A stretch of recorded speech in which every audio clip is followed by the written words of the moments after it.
From his studios in New York, it's time for Wake Up Call with Dan Tortora, where sports meets life.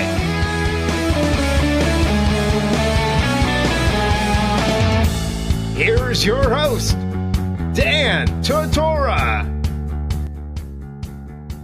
Welcome here to Wake Up Call with Dan Tortora on wakeupcalldt.com, your one-stop sports shop, and on mixlr.com/wakeupcalldt. Happy to be here with you every single Monday through Friday from 9 a.m. to 11 a.m. Eastern Time. That is Monday through Friday from 9 a.m. to 11 a.m. Eastern Time all throughout the week. So thank you so much for tuning into the show, being a part of the broadcast. I really thank you so much for that, and your connection to the show truly means a lot. So shout out to you this morning and every single morning that you're joining me here on Wake Up Call with Dan Tortora, and a shout out to all of you that go on to wakeupcalldt.com and listen there, as well as download the RSS feed, the iTunes podcast, and the app itself on Podbean, where it's powered by Podbean. So thank you to everybody that's not only listening to the live show, but going back and listening to all of the other shows as well. I truly appreciate everything that you have done. So thank you for those of you that listen live, and for those of you that go back and listen to the broadcasts that are in the archive. There's almost 800 broadcasts currently in our archive. So for you to go back and have something to listen to, you have plenty to go to. So thank you to everybody that has. I truly appreciate it, and I thank you for your connection with Wake Up Call with Dan Tortora. In today's broadcast, Inside of the Morning Menu, proudly presented by the Market Diner on 2100 Park Street in Syracuse, New York, in the regional market across from Destiny, USA, it is my pleasure to be bringing to you, first and foremost, talk on Syracuse's victory over the UConn Huskies. We'll discuss that win because I had some thoughts going into the game about Syracuse in this matchup, so we'll talk about that coming up shortly in just a moment or two. We're going to be discussing Syracuse and UConn, what the win meant to me, what it says about the Orange, what I thought going in and saw coming out, and then at 9:30 a.m. Eastern Time, I will be joined by Cordell Hudson. Cordell Hudson, who I've known for at least 4 years now, if not longer. I followed him through his recruitment. He wasn't coming to Syracuse, then he ended up coming to Syracuse, and now he is leaving Syracuse for his final season of eligibility. Him and I will have a very, very, very pertinent and important, and for any Syracuse fan, as well as anybody out there trying to find the right fit, we have a discussion that you don't want to miss. It's Dino Babers, it's Scott Schaefer, it's making the right decision, it's do you have regrets. There's so many things that come up in this conversation that you don't want to miss a moment of it. That's going to be airing at 9:30 a.m. Eastern Time this morning, and I'm very excited for that.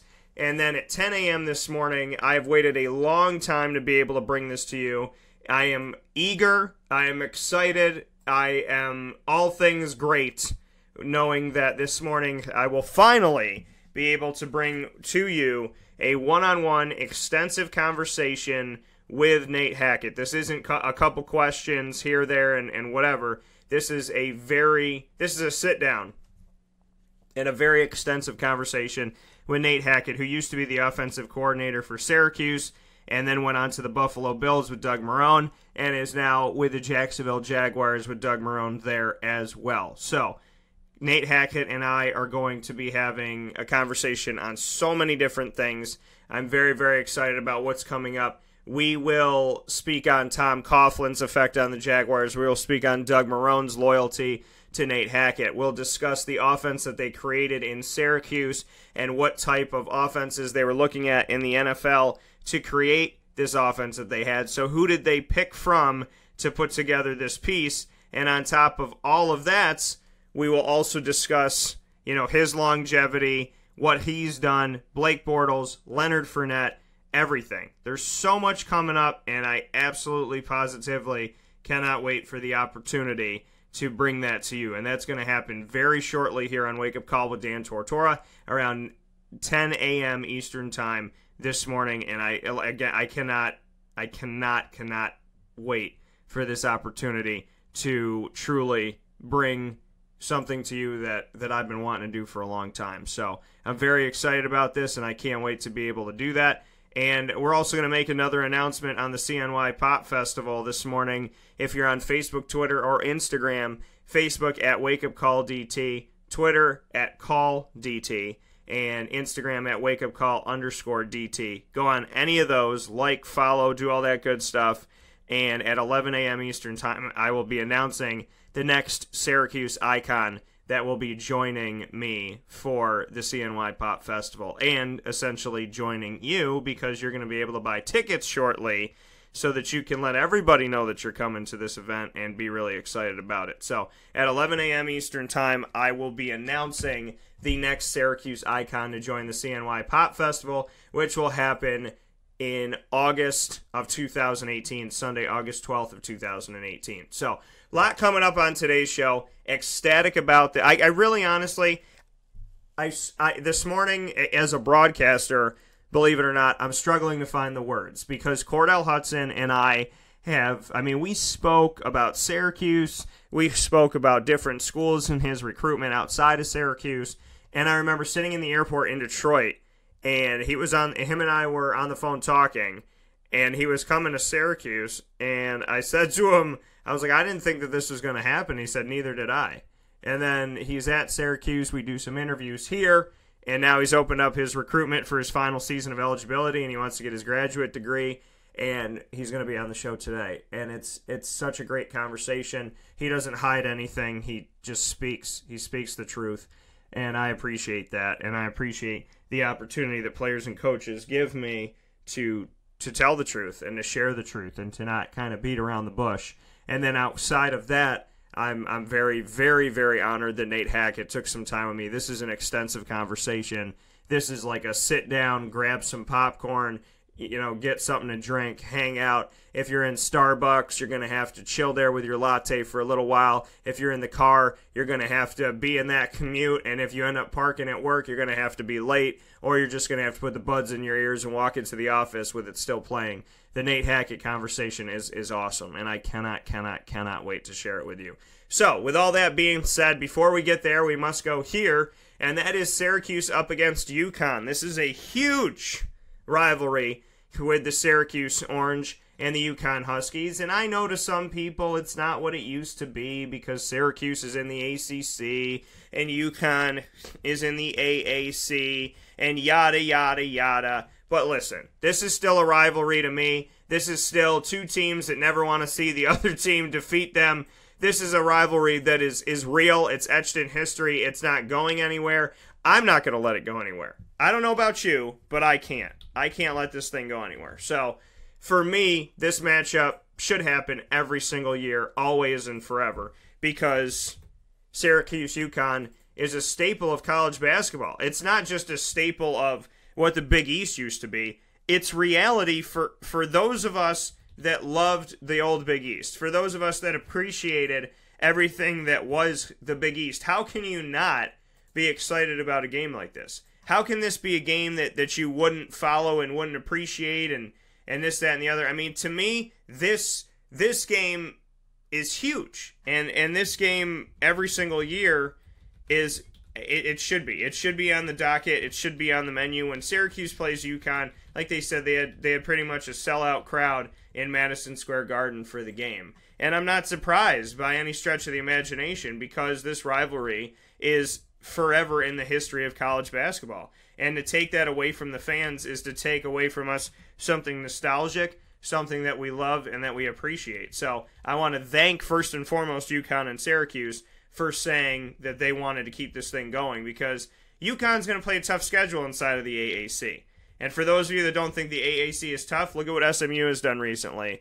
Look at teams like, obviously, UConn, and they just added Wichita State, and Wichita State's no joke. So make sure that you're paying close attention to the American Athletic Conference, which I proudly cover very closely throughout the year. So I'm excited about what I'm going to see there. And I love the fact that UConn and Wichita State, that they're now rivals inside of the same conference. That's just really cool to look at. So very excited about what's coming up with that. In this game that Syracuse played against UConn, it was very different from last year. Last year sucked, okay? Let's call it what it is. Last year was embarrassing. It was abysmal. It was stupid. It was literally, it was two teams that had terrible offenses at the time of the game, just trying to beat it. I mean, they were beating the hell out of themselves, and then it was just who's going to win this just really bad game. I mean, that's what it came down to.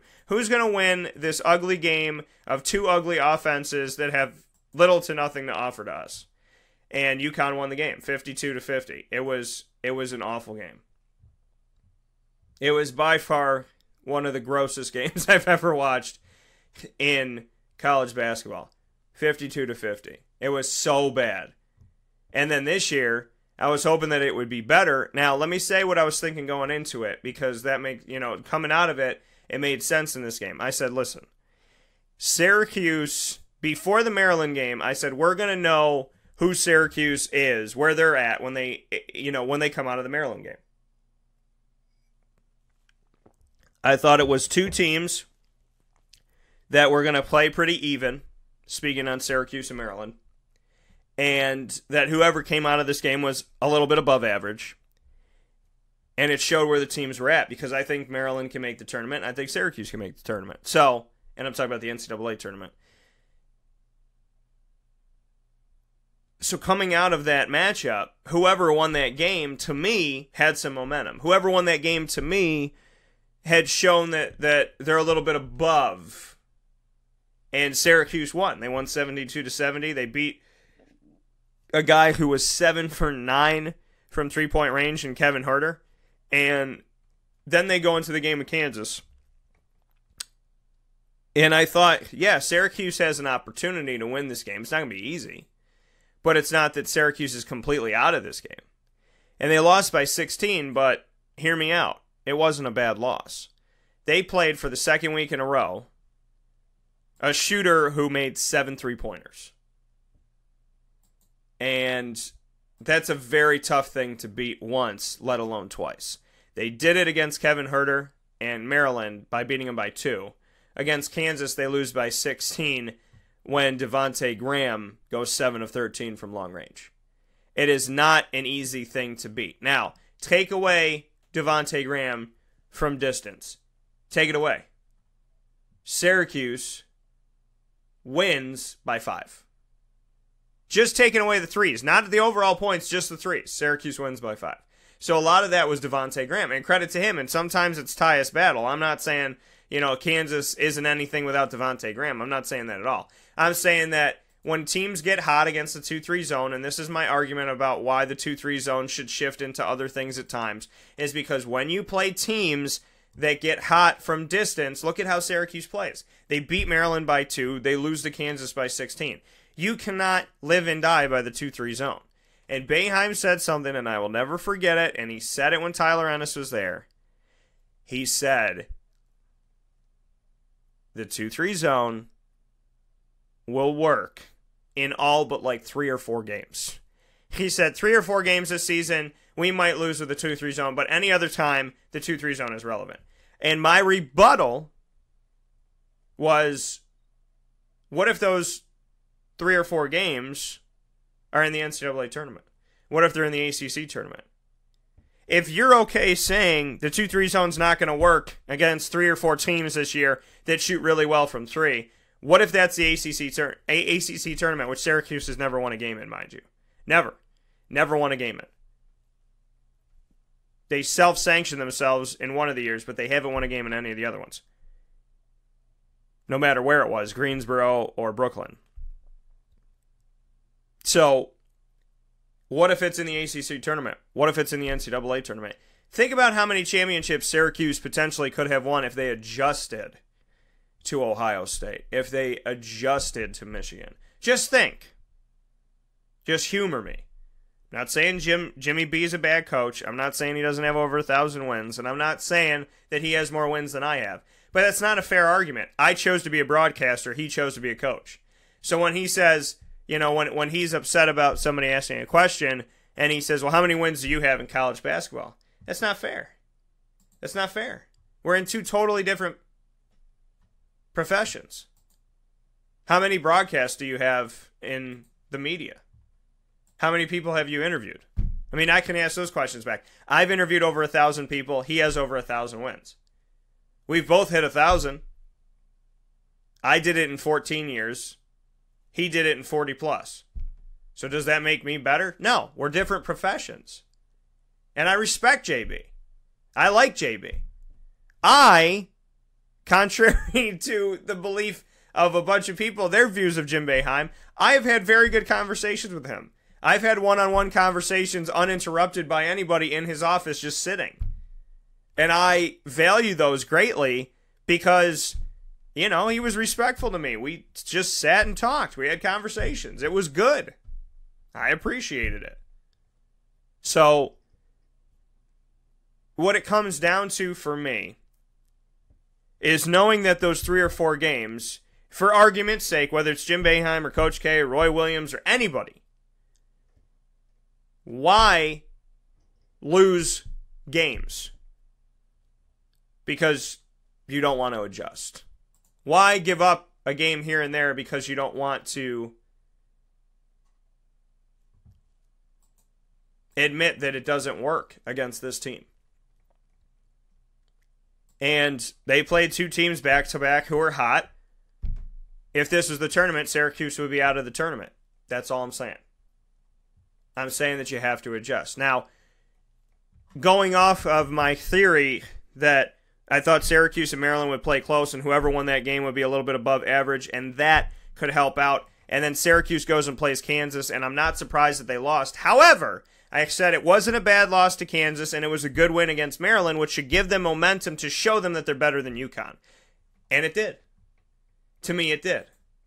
To me, they did it. So everything that I was thinking, theorizing in my brain, it's worked out so far for the Orange, and I'm happy that it has. Syracuse took the lead in this game and did not give it up by any stretch of the imagination. They took the lead back. They had the lead in the beginning, 2-0 off of O'Shea Brissett's layup with 24 seconds off the clock to start the first half. Then Terry Larriere made a three-pointer to make it 3-2. Syracuse, with Matthew Moyer's layup with exactly 18 minutes, took the lead. They never gave it back. So they had the lead for 38 of the 50 minutes played. 38 of the 50 minutes played. They had the lead. Just think about that. 38 of the 40. My head's in another place. 38 of 40 minutes, they had it.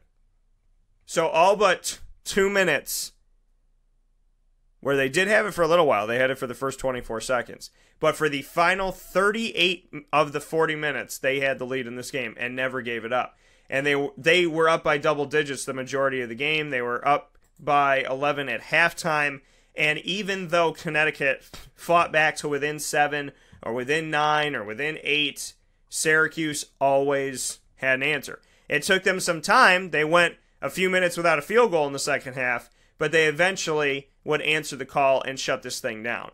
Syracuse having the lead for the final 38 minutes of the game. It's insane. Totally different Syracuse look from the team last year. It was 52-50. And the funny thing about this is, when I tell you, besides Tyus Battle, Frank Howard, O'Shea Brissett, rookie, Pascal Chukwu, didn't play in a lot of games, Mark Dolajak, rookie, Barama Sidibe, rookie, Matthew Moyer, redshirt freshman, so he's a rookie. When I read off all those names to you, did you think that they would be better than Andrew White III, Tyler Lydon, Tyus Battle last year, John Gillen III, Torian Thompson, Dajuan Coleman, Tyler Roberson? The answer would probably be no. But that team put together 50 points in a loss to UConn in one of the worst offensive showcases I've ever seen by Syracuse in history. And then this year, with freshman, redshirt freshman, they get the job done. And Frank Howard, man's been going to work. People have been keying in on Frank Howard. People have been trying to defend and silence Frank Howard. Frank Howard!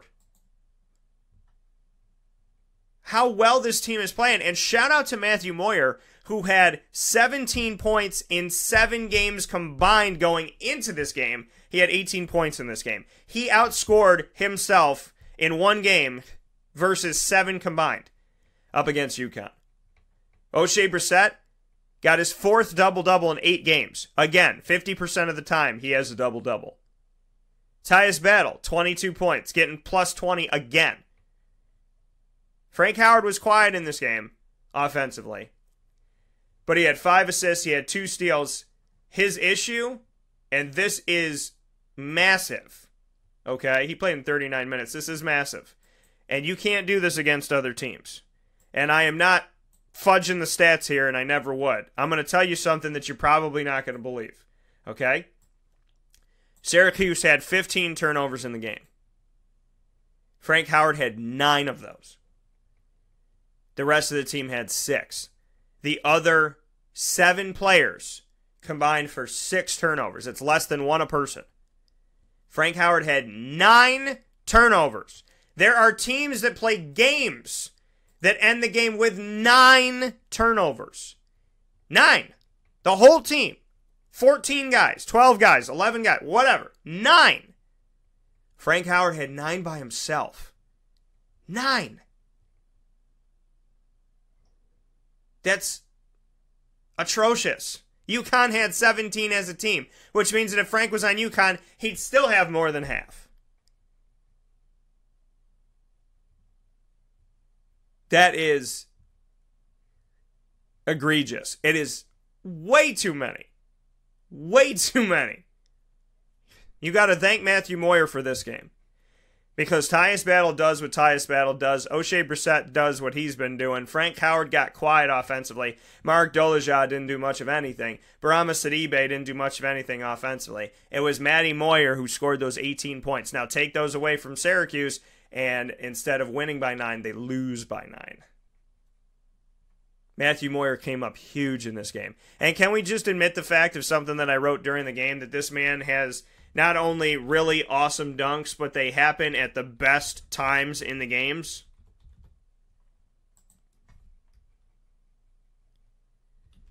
They honestly, they happen at the best times.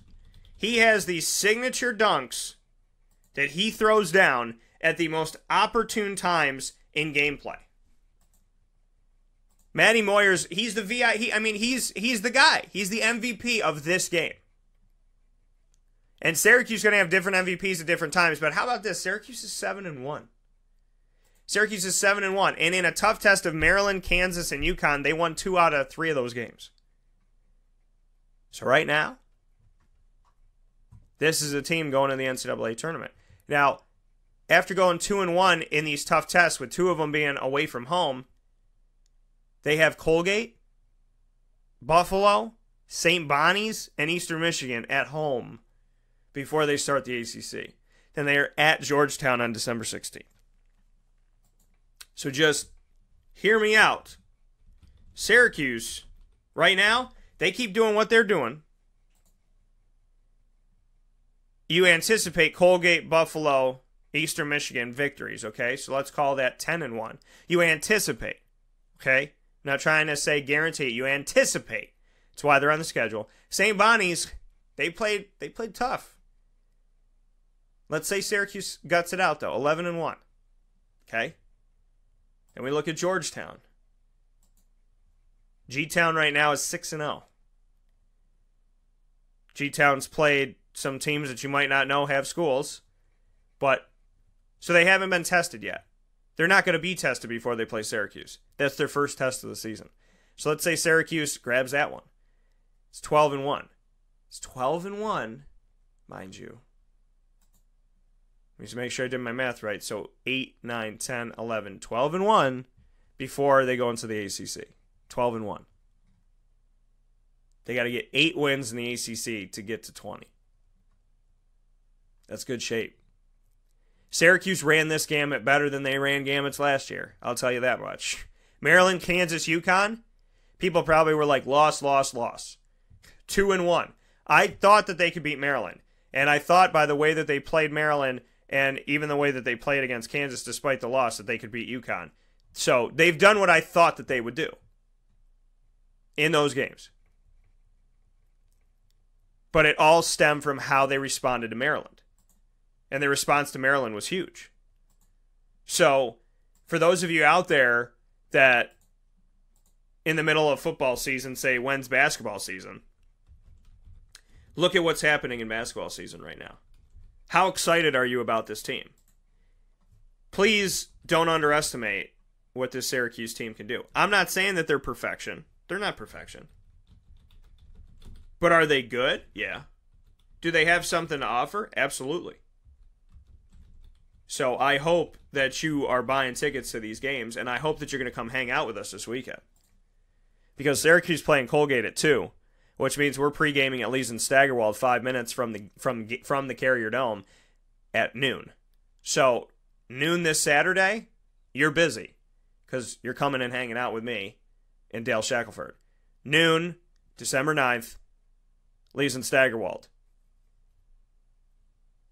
Simply put, come and find us, come hang out with us. Lee's and Staggerwald in downtown Syracuse. If you need to know where Lee's and Staggerwald is at, I am happy to tell you that you will find us right on 117 East Fayette Street in Syracuse, New York. It's literally 5 minutes from the Carrier Dome. 117 East Fayette Street. Get a seat, grab some awesome pregame food. Get my pregame nachos because I mean, I would not make a bad food, okay? I make stuff that I eat myself and that I think that you would like. Corned beef pastrami thrown into nachos. I love nachos. I love corned beef. I love pastrami. Throw it all together. It's a friggin' party in your mouth. It's so good that here at 9:32 in the morning, I want me some now that I've discussed it. So come hang out with us this Saturday, December 9th at noon, right before the game. We're going to go from noon to 1, give you an hour to get up to the Dome, give me an hour to get up to the Dome. So noon, Saturday, December 9th, come out to Lee's and Staggerwald, grab the Wake Up Call Pub Nachos, get something to drink, and let's have a good time. I'm very excited. Because this team is 7-1 coming into their Colgate game. Better than most people thought. Better than I thought. So, I'm proud. Congratulations to Syracuse. We're going to take a step aside. We're going to stay with Syracuse, though, here on Wake Up Call with Dan Tortora, on wakeupcalldt.com, your one-stop sports shop, and on mixlr.com/wakeupcalldt. After this fast break, I'm joined by Cordell Hudson. Cordell and I, who, like I said, have known each other for over 4 years now, and he is into the next chapter of his recruitment. His recruitment is open. He has an opportunity to go elsewhere. Him and Davon Ellison, defensive backs, deciding to leave Syracuse and go continue their college football career somewhere else. And Cordell told me there could be more. We will discuss in just a moment. This is a wake-up call fast break. Carvel DeWitt, it's what happy tastes like. Do you know why? Because we make ice cream. Creamy, rich, flavorful ice cream. Not yogurt or iced milk like some of our competitors. Ice cream. Fresh, by hand, daily. For the calorie conscious, we have something new for you. Our new Carvelite. Same great flavor, creaminess, and texture of our regular ice cream with only 35 calories an ounce. So whether you want an ice cream cake, flying saucer, dasher, carvalanche, hard or soft ice cream, we will satisfy your craving with our fresh, handmade regular or new Carvelite ice cream. Carvel DeWitt. It's what happy tastes like. Clothing that will change with you without you having to change. DreisigLady.com, DREISSIG Lady.com. With the Bamboo Line Relax Fit clothing as well as the Athletic Fit clothing, DreisigLady.com is fit for any woman, any time of the day, anywhere. Whatever you're doing, whatever your day commands of you, command yourself to feel comfortable in Dreisig Lady Apparel. DREISSIG Lady.com. For all the women out there, feel good in what you're wearing. And don't feel like you have to constantly change throughout the day. Whether you're a stay-at-home mom, a business owner, going for a jog, going for a meeting, or just relaxing at home, DreisigLady.com is the right fit for you. DREISSIG Lady.com.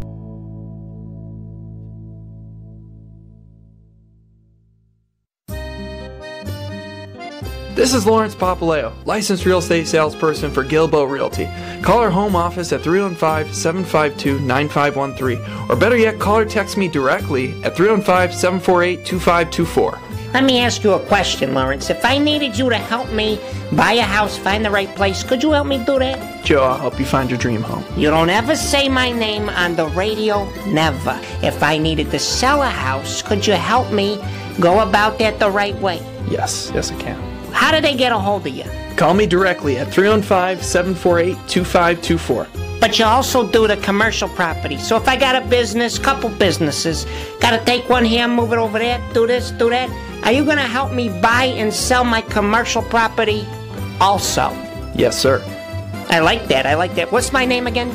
I have no idea. Absolutely, but they need to know your name, so give it one more time. This is Lawrence Papaleo, licensed real estate salesperson for Gilbo Realty. My phone number is 315-748-2524. Why don't you tell them your name one more time and that number so we can jot it down? This is Lawrence Papaleo. Call me or text me directly at 315-748-2524.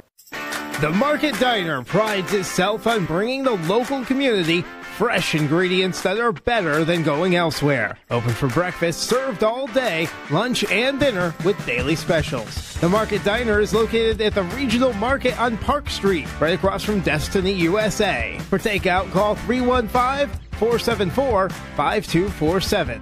The Market Diner. Local, fresh, better. Welcome back here to Wake Up Call with Dan Tortora on wakeupcalldt.com, your one-stop sports shop, and on mixlr.com/wakeupcalldt. Happy to have you here this morning inside of Wake Up Call on mixlr.com/wakeupcalldt. If you are not a member, you would be crazy to not become a member today. It's so easy. It's free. And all it does is connect you with the show in a big way. Only members can chat with me in the live chat room during the broadcast. And you'll be emailed every single time the show goes live. So you never miss a live show again. You always know what's going on. And when we do impromptu shows outside of our normal schedule of 9 a.m. to 11 a.m. Eastern Time, Monday through Friday, you'll be the first to know. You'll be the first to be able to listen in. So I implore you to become a member. If you have not become a member, I implore you to do it right now while you're listening into the broadcast here on mixlr.com/wakeupcalldt. At this point in the show, I am very elated, excited, happy, proud to bring to you Cordell Hudson telling his story. Cordell Hudson is a guy that I, as I said before, have gotten to know over the years, close with over the years, respect the heck out of the kid. I'm happy for the kid. I'm excited for the kid because he is moving forward in his career and he's going to have an opportunity to play football elsewhere. And he can play inside. I'm going to let him talk about it, but he doesn't have to leave the Atlantic Coast Conference per se. And so I'm excited about the opportunities that he has coming forward for him. So with that being said, I'm proud to welcome him into the broadcast and let him tell his story. Cordell, how you doing this morning? I'm doing good, man. How you doing? I'm doing well, and I'm having some deja vu, Cordell, because you and I have been discussing your recruitment. Like you said, we discussed your recruitment about 4 years ago, and here we are discussing your recruitment again.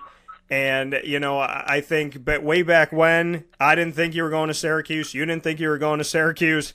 Then you came to Syracuse. Now you're going somewhere else. It's been an interesting ride from the first time we spoke. And, you know, just what you could say about going back to those days. You mean like my recruitment days or my days at Syracuse? Going back to the recruitment of it all and just kind of, you know, because I got to share a lot of that ebb and flow with you of, no, it's not Syracuse, maybe it's going to be Syracuse. So, you know, we got to share a lot of that time together, just what you took away from it. Yeah. All right, so yeah, like I told you before, when Syracuse first came to my hospital and offered me, I wasn't really even like considering Syracuse, only because I've never even really heard of Syracuse like that. I mean, I guess I might have heard of like the basketball team because, you know, I mean, it's a great basketball school. So when they first offered me, they weren't even, like, I wasn't even thinking about them. Not until my mom had me, like, sit down and, you know, actually do research and look at each school that offers me and look at the teams and also look at the academic side of the school because, as we both know, Syracuse is a great university. So that definitely played a role into me coming here. And And I'm glad I made the decision I made, man. These past 3.5, almost 4 years have made me and molded me into who I am right now. And honestly, looking back on it, I've grown so much. Like, athletically, I've grown. Mentally, I've grown. Like, the experiences I went through here at Cuse, you know, it just made me to a better man. And so I'm glad I made the decision I made. You know, just my time at Syracuse is run its course, so it's time to move on to the next chapter. And, you know, when you say that, when you say, listen, I have no regrets, I'm happy that I came here, I learned a lot from being here, what have your takeaways been? Because, you know, as a freshman, you played in all 12 games. As a sophomore, last year in 2016, you played in 9 games. You had 5 starts at corner. This year, people were saying, where's Cordell? So, I mean, what did you, when you take that and you spin it to a positive, how did you make that into a positive? What about Syracuse and the experience at Syracuse has been something positive for you? Well, I mean, first off, just the community and the people that make up Syracuse. They're great people up here, and people that have supported me since the day I committed to Syracuse and stepped foot on campus. I've had many like mentors and people to guide me as soon as I came here and help me, you know, navigate myself through this journey. And so that's one of the positives that I've gained from this experience. You know, like I said before, having Coach Schaefer bring me in, man, he's an unbelievable man, great coach, and having him there to mentor me. Like I told you before, when we did this interview when I first committed, Schaefer actually played a big role into me committing here. I know a lot of times they tell you don't commit to a coach, commit to a school. He definitely probably played like 35% of my commitment, man. He's a great guy. But yeah, having him there to mentor me, to help me better my craft, and get the tools that I need, man. Also, getting my degree, and that's probably top 2 my greatest accomplishments so far in my life, man. And just being able to do that in 3 years was amazing. And you know, I wouldn't take that back for anything. Speaking here with Cordell Hudson, Syracuse defensive back that is now moving forward and opening up his recruitment to start the next chapter. Like you said, we spoke about this in the beginning, and you know, like you just mentioned, they said, you know, don't commit to a coach, you know, commit to a school. But isn't that hard? I mean, you're a young kid, you're a teenager when you're deciding where you're going to be playing, and relationships and the emotions that you feel toward a coach, I mean, or coaching staff, it goes a long way. So when people say commit to the school, not to the coach, I mean, I would anticipate that's easier said than done. And for me personally, if I were you, I would find it very hard to not commit to a coach. Yeah, it's very hard because you don't want to. If you're having a coach recruit you, and you know they're saying commit to a school, not the coach. Well, I mean, what about the schools, the great schools that have not so great coaches? You know what I'm saying? Like there were plenty of schools that recruit me in high school that had the coaches that recruit me. You know, I wasn't really feeling them and their vibes. So, I mean, yeah, it might have been a great school. They might have had a great program, but I wouldn't want to put myself in a situation with someone I didn't think I would gel well with, you know, because you never know what might happen. So, having a good coach that you that's at that university is definitely a plus. What can you say about Scott Schaefer? Because, you know, he recruited you, he brought you into Syracuse. I got to know him very well. He's always been a good man to me. When it has to do with football, when it doesn't have to do with football, he's always been good to me. So, you know, what did you take away from Scott Schaefer? You know, what can you say about your connection to him? Just off the rip, like even my mom would say it, like because my mom always, that was her thing. When the coaches came for the home visits, she's very good at reading people and telling if they're genuine or if they're just trying to sell you their product. And you know, Schaefer, he's a very genuine guy, and it's easy to pick up on it. He's very personable. I felt like he really cared about like the players, and he was there to, you know, to make us better men and better players. That's one thing I really liked about him. You know, it's a business, and a lot of the coaches, I know you're not supposed to mix business with personal, but you know, a lot of coaches they're strictly business, man. and sometimes it's hard to play for someone like that.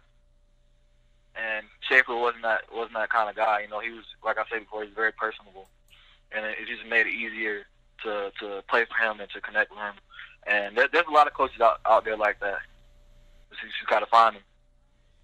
When Syracuse parted ways with Scott, bring me back to that moment for you, Cordell, because that was your coach. Like you said, there's professional and there's personal, and people say don't mix it, but I'm a business owner, and the companies that I partner with, that work with me, that I help promote and do events for and whatever, I become friends with these people because I see them every month, and I talk with them, and I care about their business, and I care about their families. So, I do find the happy marriage between both, because I think if you appreciate someone professionally, then personally you appreciate them as well, or vice versa. So when Syracuse comes to the team and says, hey, we just let Scott go, bring me into how did the school let you know and what your reaction was in that moment.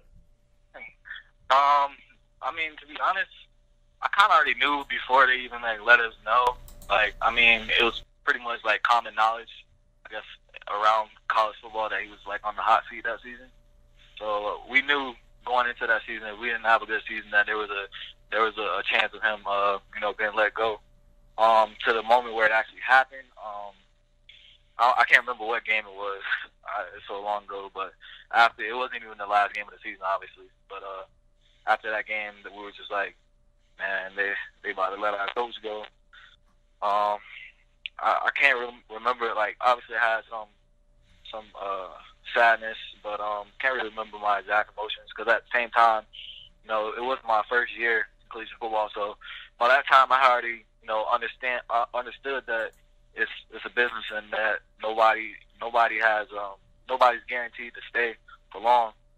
So I kind of took it as, he had a part of my life for a reason, and his time is up right now. So I kind of took it for what it was, and just kind of I knew I had to get myself ready for the new coach staff and just move on.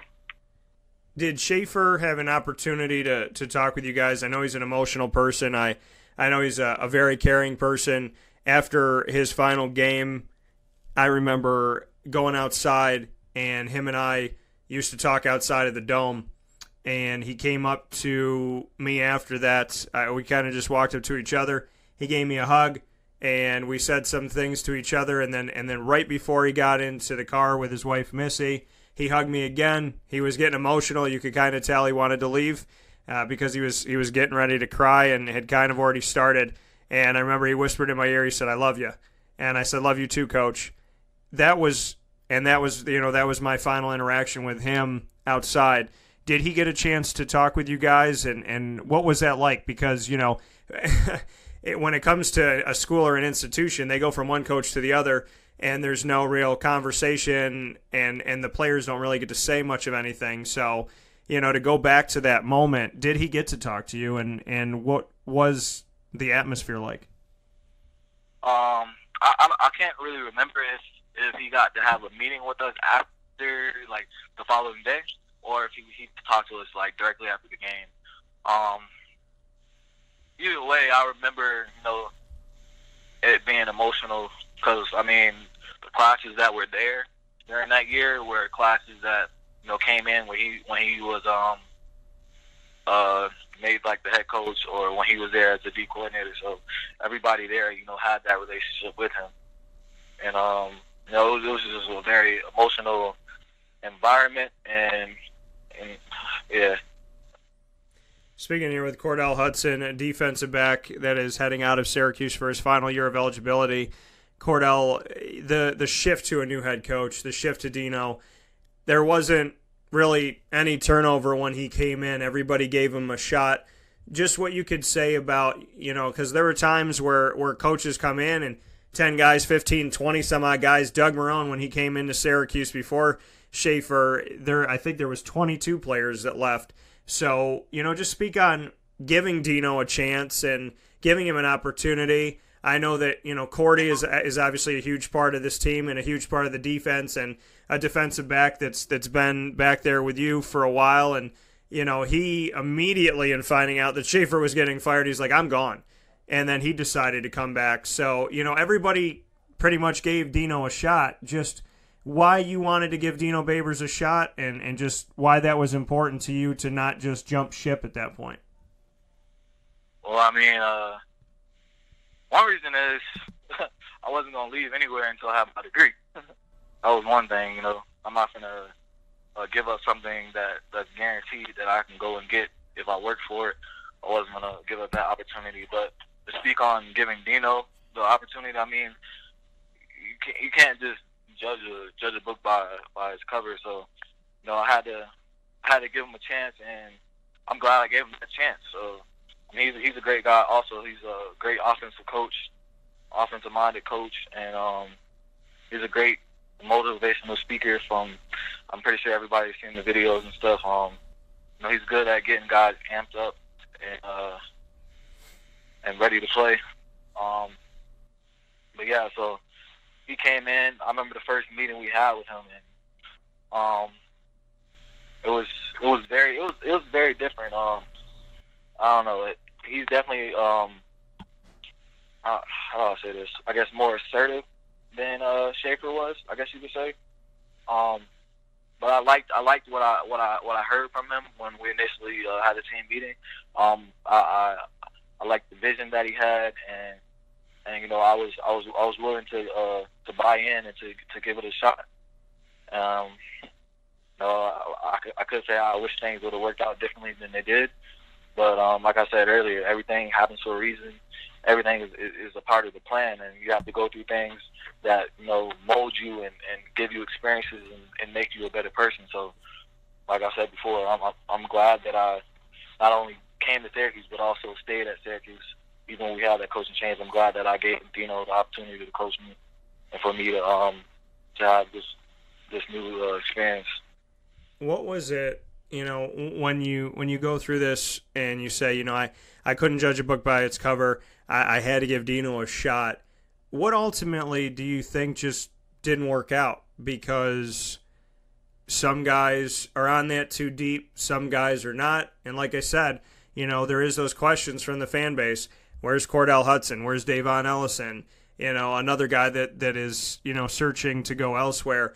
Those questions come up of, well, Cordell, he's had an interception. He made this play. He did this last season. Oh, Davon filled in for this guy, and he did this, and why isn't he out there? So what would you say? I mean, what do you attribute to that? Because the fans want to know, and, in conversation, fans will ask me and say, is he hurt? Is he suspended? Is he academically ineligible? Is he just not playing? What do you attribute to the fact that you just weren't utilized on a defense that, obviously when you came to Syracuse, you hoped you would be out there for? What happened? Well, one of the big reasons is I did go through some injuries after, not this past season that just passed, but after my red shirt sophomore year, so my junior year, I actually went through that season and I ended up getting a sports hernia. So in the off season, I had surgery for that. So that's why I didn't do most of the spring ball last year, because I was rehabbing and recovering from the sports hernia surgery. And then I went through all the summer workouts and conditioning. I was feeling good, and my knee was bothering me a little bit. So then I ended up getting like a knee arthroscopy or whatever it's called, and they went in and cleaned up some cartilage in my knee. It was nothing substantial wrong with my knee, but they just wanted to go in and clean it up a little bit.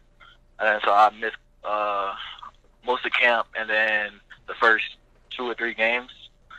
And then honestly, by the 4th or 5th game, I was feeling good. I was feeling like I was ready to go. Honestly, I feel like it was a lot of bad timing. Like I said, I felt like I was ready to go. I felt like I was good. And I felt like since I had already, I played in a lot of games. I started a lot of games. I've done some good things on the field, and I felt like I should have been given an opportunity to, at least try to get back on the field. But people have different what am I word I'm looking for? I don't know. But people have different plans, I guess you could say. And I guess at the time they felt like things were going good. They didn't want to, mess up the mojo at the moment and mix things up. Because at the time, I'm not even gonna lie, Scoop, Bradshaw, and Chris Frederick, man, they was balling. They was doing their thing. So I already knew, like, once I got back, I was like, all right, hey, man, it's gonna be hard to get back out there because they out there balling out. They're locking people up. So I knew I was gonna have to work to try to get back out there and stuff. And I felt like I was putting in the work, and I don't know. Like I said before, I just guess it was like bad timing or whatever. And I felt like they started to get comfortable and more attached to those guys. And with time and with injuries, I was kind of just pushed back and just had to deal with that. And with my last year coming up, I just felt like I needed a new start. Honestly, I didn't really feel like I had any ties left to Syracuse. Like, the coach that recruited me, that I came in with, that coach staff, they've been gone. All the guys that I came in my class came in with. After this year, everybody's going to be gone. I got my degree already. Just felt like it was time for a new start and to make something happen. So, like you said, the ties were gone. The opportunity was there for you to move forward. What do you take away from Dino? What did you learn from Dino that you could take with you? Even though the situation didn't work out the way that you wanted it to, what do you take away from it? What did you learn from him? That's a hard one.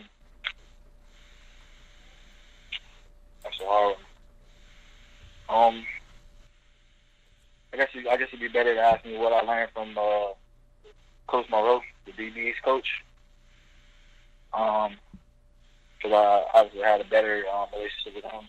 Spent most of my time with him. Coach Moreau is a great guy. He's another guy that kind of, has that same personality and mojo as Schaefer. They're great, personable guys. And I feel like they're guys that genuinely care. And, Coach Moreau, he always made sure, man, that it didn't have to have anything to do with football, but he wanted us to do our best and to be our best and to be good men.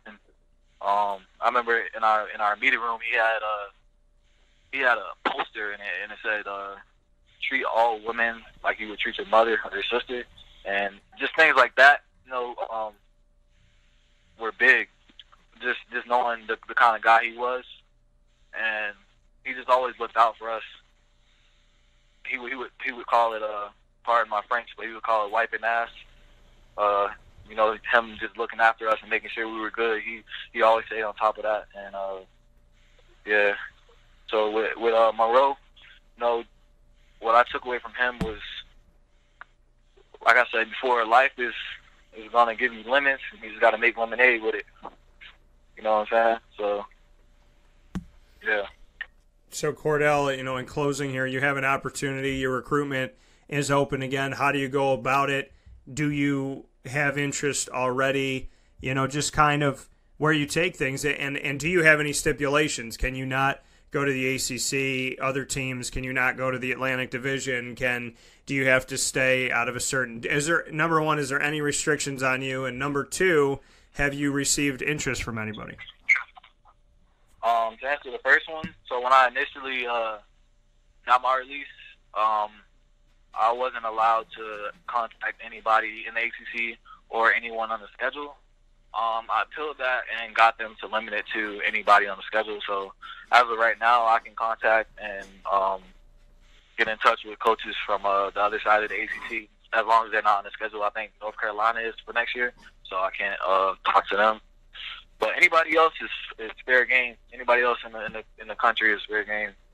To answer the second question, there's been a lot of schools hit me up on social media, either following me or direct messaging me, hit me up. I don't really want to say too much right now because things are gonna change. So Right. I don't want to put any ideas out there that aren't concrete yet.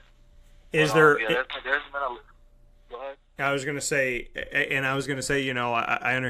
understand you not wanting to put anything out there because it's your recruitment and you want to hear back from as many people and you don't want anybody to shy away from you. If you say a couple schools and be like, oh, okay, well, he's already set. I will ask this question: Is there any chance that we could see Cordell Hudson back in that southern state they call Florida? That's all I'm gonna say. Hey, I think you already know the answer to that. Hey, if that opportunity presents itself, I will definitely, do some research and investigate that, because that's a great opportunity to go back home for my last year, and there's some great coaches down there right now, man, and to have opportunity to play my last year for a great coach and be able to pick up some things that are going to help me mold myself and better my craft for the next level, man. That would be great. Also, just being close to home and have my parents being able to come to all my home games that for my last year, that would be great. But at the end of the day, man, I'm open to any school that's has a need for corner, and I have an opportunity to come in and compete right now, to play right now, because this is my last year. I got to make something shake. I got to make something happen. So, hey, man, any school that needs corners right now, any school that's, willing to help pay for my grad school, because that's also a big thing. I want to get my master's degree.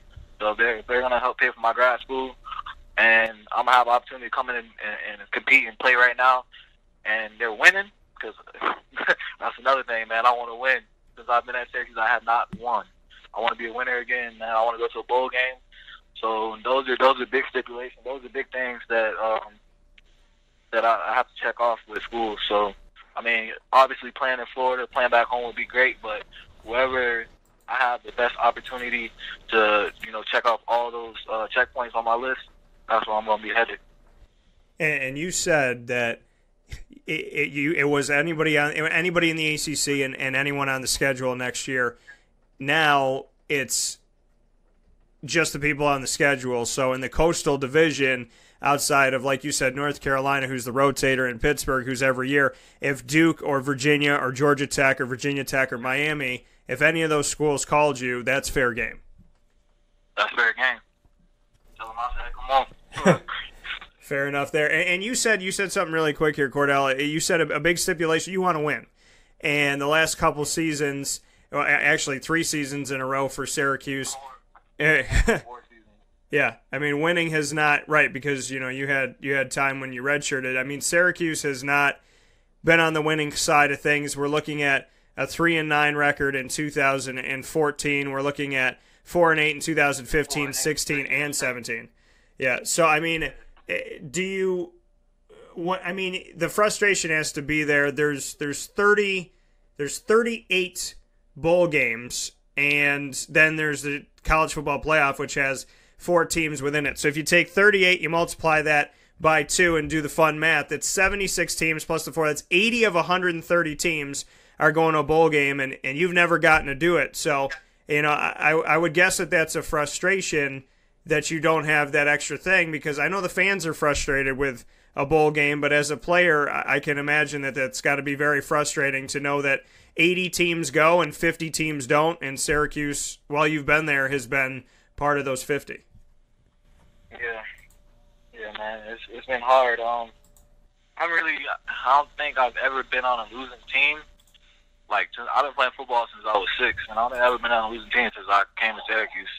And that was hard to adjust to. And I'm just ready to win again. Ready to win again. Cordell Hudson, cornerback. He said, hit him up, give him a call, get in touch with him. We will be following Cordell throughout his next recruitment. So I was with Cordell when it wasn't Syracuse, with Cordell when it was Syracuse, with Cordell while at Syracuse, and now I'm with Cordell once again. Man, the only consistency that you've had over the last 4 years has been the fact that I've been in your corner. So hopefully that gives you some type of peace. Sure. All right, well, I appreciate it very much, man, and I look forward to talking with you. And as things unfold, you know what show to come on, and I will welcome you anytime. All right, thank you, man. I appreciate it, Dan. This is a wake-up call, fast break. Hey, Wake Up Call listeners, this is Tom Taylor, owner of Sammy Malone's, located at 2 Oswego Street in Baldwinsville, New York, overlooking the beautiful Seneca River. We proudly open our doors to you 7 days a week, beginning at 11 a.m. daily, with free parking. Whether it's game day, after-work drinks, or a meal with family and friends, we are honored that you come visit us. Call 315-635-5407 for parties and catering. I'll see you at Sammy Malone's, home of the best sandwich in Beeville.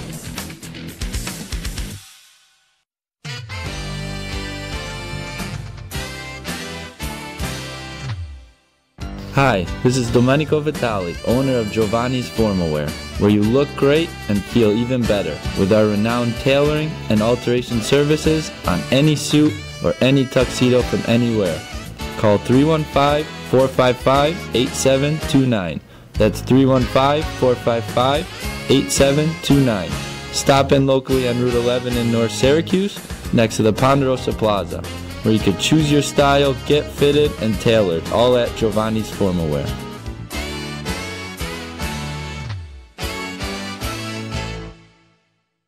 I'm George Townsend of Honda City with some good advice when buying a new car. The true cost of owning a new car is determined by the appraised value when you trade it. No vehicle appraises higher than a Honda. Next, look for low APRs and deep discounts. You also want low maintenance costs and great fuel economy. That's why my advice to you is to buy a new Honda. Looking pre-owned, visit our Honda Certified Used Car Center. Honda City, 7140 Henry Clay Boulevard, Liverpool, or HondaCity-CNY.com. It would be a pity if you don't shop at Honda City. For all of us that have always wanted our favorite restaurant to come to us, it's now a reality in Central New York with It's a Utica Thing, with Utica Pizza Company bringing their wonderful recipes that they've handed down through generations to you, to your event, to your business, to your home. It's a Utica Thing, proudly bringing Utica Pizza Company on wheels to your location. Call 315-738-8946. That's 315-738-8946 to bring Utica Pizza Company to your doorstep with It's a Utica Thing.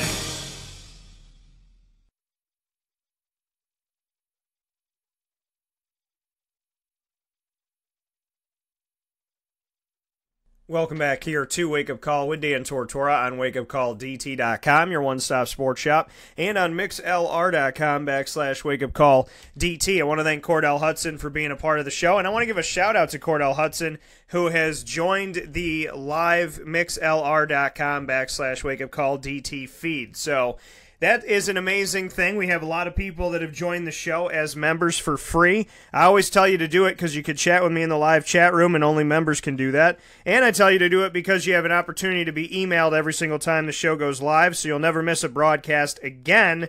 And when a Syracuse player, former Syracuse player, connects with the show, that means the world to me. So shout out to Cordell Hudson, who not only was just on the show speaking with you about his life and what he's gone through and moving into this new chapter, but somebody who has been so supportive of my career as well. So it's one thing to support the careers of the kids. It's another thing to get that back, and it means a lot. So to Cordell Hudson for everything he's done and everything he plans to do, I give him an even bigger thank you for the support he's given me for Wake Up Call with Dan Tortora, wakeupcalldt.com, and just overall for everything that he's done and the support that he's brought. It goes beyond anything that I could really sit here and say. It means a lot, and it goes a long way. So, Cordell, I know you're listening, and I just wanted to say thank you. Coming up now in the broadcast, and I'm elated for this opportunity as well. This is a former Syracuse guy,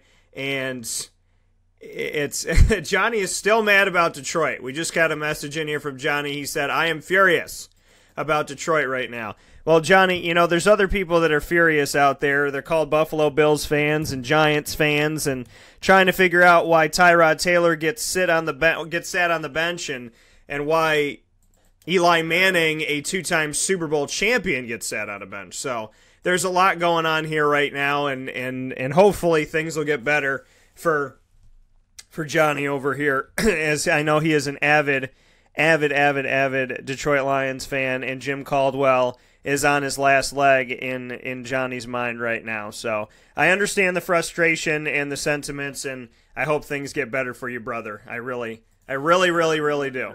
So, first and foremost here, before we go anywhere else, I want to preface this conversation with Nate Hackett by thanking the Jacksonville Jaguars for the opportunity to be on here. You know, it really does mean a lot that the Jacksonville Jaguars have provided the chance for me to speak with Nate Hackett. He's somebody who I've respected for a very, very long time. He's somebody that I knew when he was at Syracuse. We spoke during the Pinstripe Bowl. He moved forward and went on to the Buffalo Bills with Doug Marrone and went from there to moving forward into, we have a huge Detroit conversation going on right now. I gotta get to that in a second. But, you know, to everybody, I just want to say a big thank you. Nate Hackett, met him in Syracuse. He went on to Buffalo. Then he went to Jacksonville. This guy is working his tail off. He's doing a very good job, and I think he needs to be spoken about and appreciated for the work that he has done.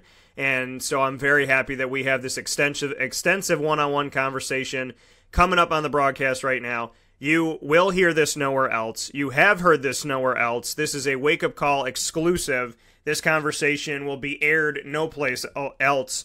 And so it is with great pride, tripping all over my tongue this morning. It is with great pride and appreciation and pleasure that I have the opportunity to welcome Nate Hackett to the broadcast and to be able to share this moment with him to speak on his time and what he's done and how he's grown. And there's so much that's going to be inside of this conversation right now.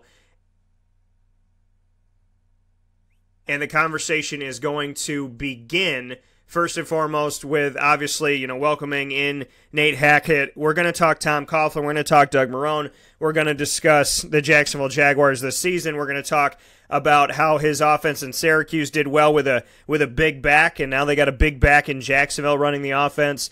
What were the different teams that he pulled offensive schemes from and ideas from? His love of Star Wars and how he tries to interject that into his play calling, into just everything that's been going on in his career. Doug Marrone, his connection with Doug. So much is coming up in this conversation. I am so excited to bring this to you. I cannot thank him enough. And like I said, once again, a thanks to the Jacksonville Jaguars. There's a lot going on the live feed right now for the NFL, so it's perfect timing. We're going to hear from Nate, and then I'll get to your thoughts. I know Ecto Cores and Johnny have been talking on here. So here is Nate Hackett. First and foremost, Nate, how you doing today? I'm doing good. Enjoying life. Now, looking at this record of where the Jaguars sit right now at 8-4, and knowing that the Tennessee Titans are right there as well, that head-to-head matchup may play all the way into the final game of the season on New Year's Eve. Just what you can say about where the team is at right now and the fact that the division is still within reach, and obviously the playoffs are as well. It's really exciting. I think you try your hardest not to look at it because it's all about, 1 week at a time, one opponent at a time. And each opponent you get is so different and so unique that, you really just try to focus on each day. It is exciting to be able to be in that position to play December football because that's what this whole thing's about. That's what you work so hard for, is to have the ability to have meaningful games in December. And that's what we presented to the guys right when we got here. And they've done a nice job putting themselves in that position. But it's all about one day at a time and just concentrating on these Seattle Seahawks right now.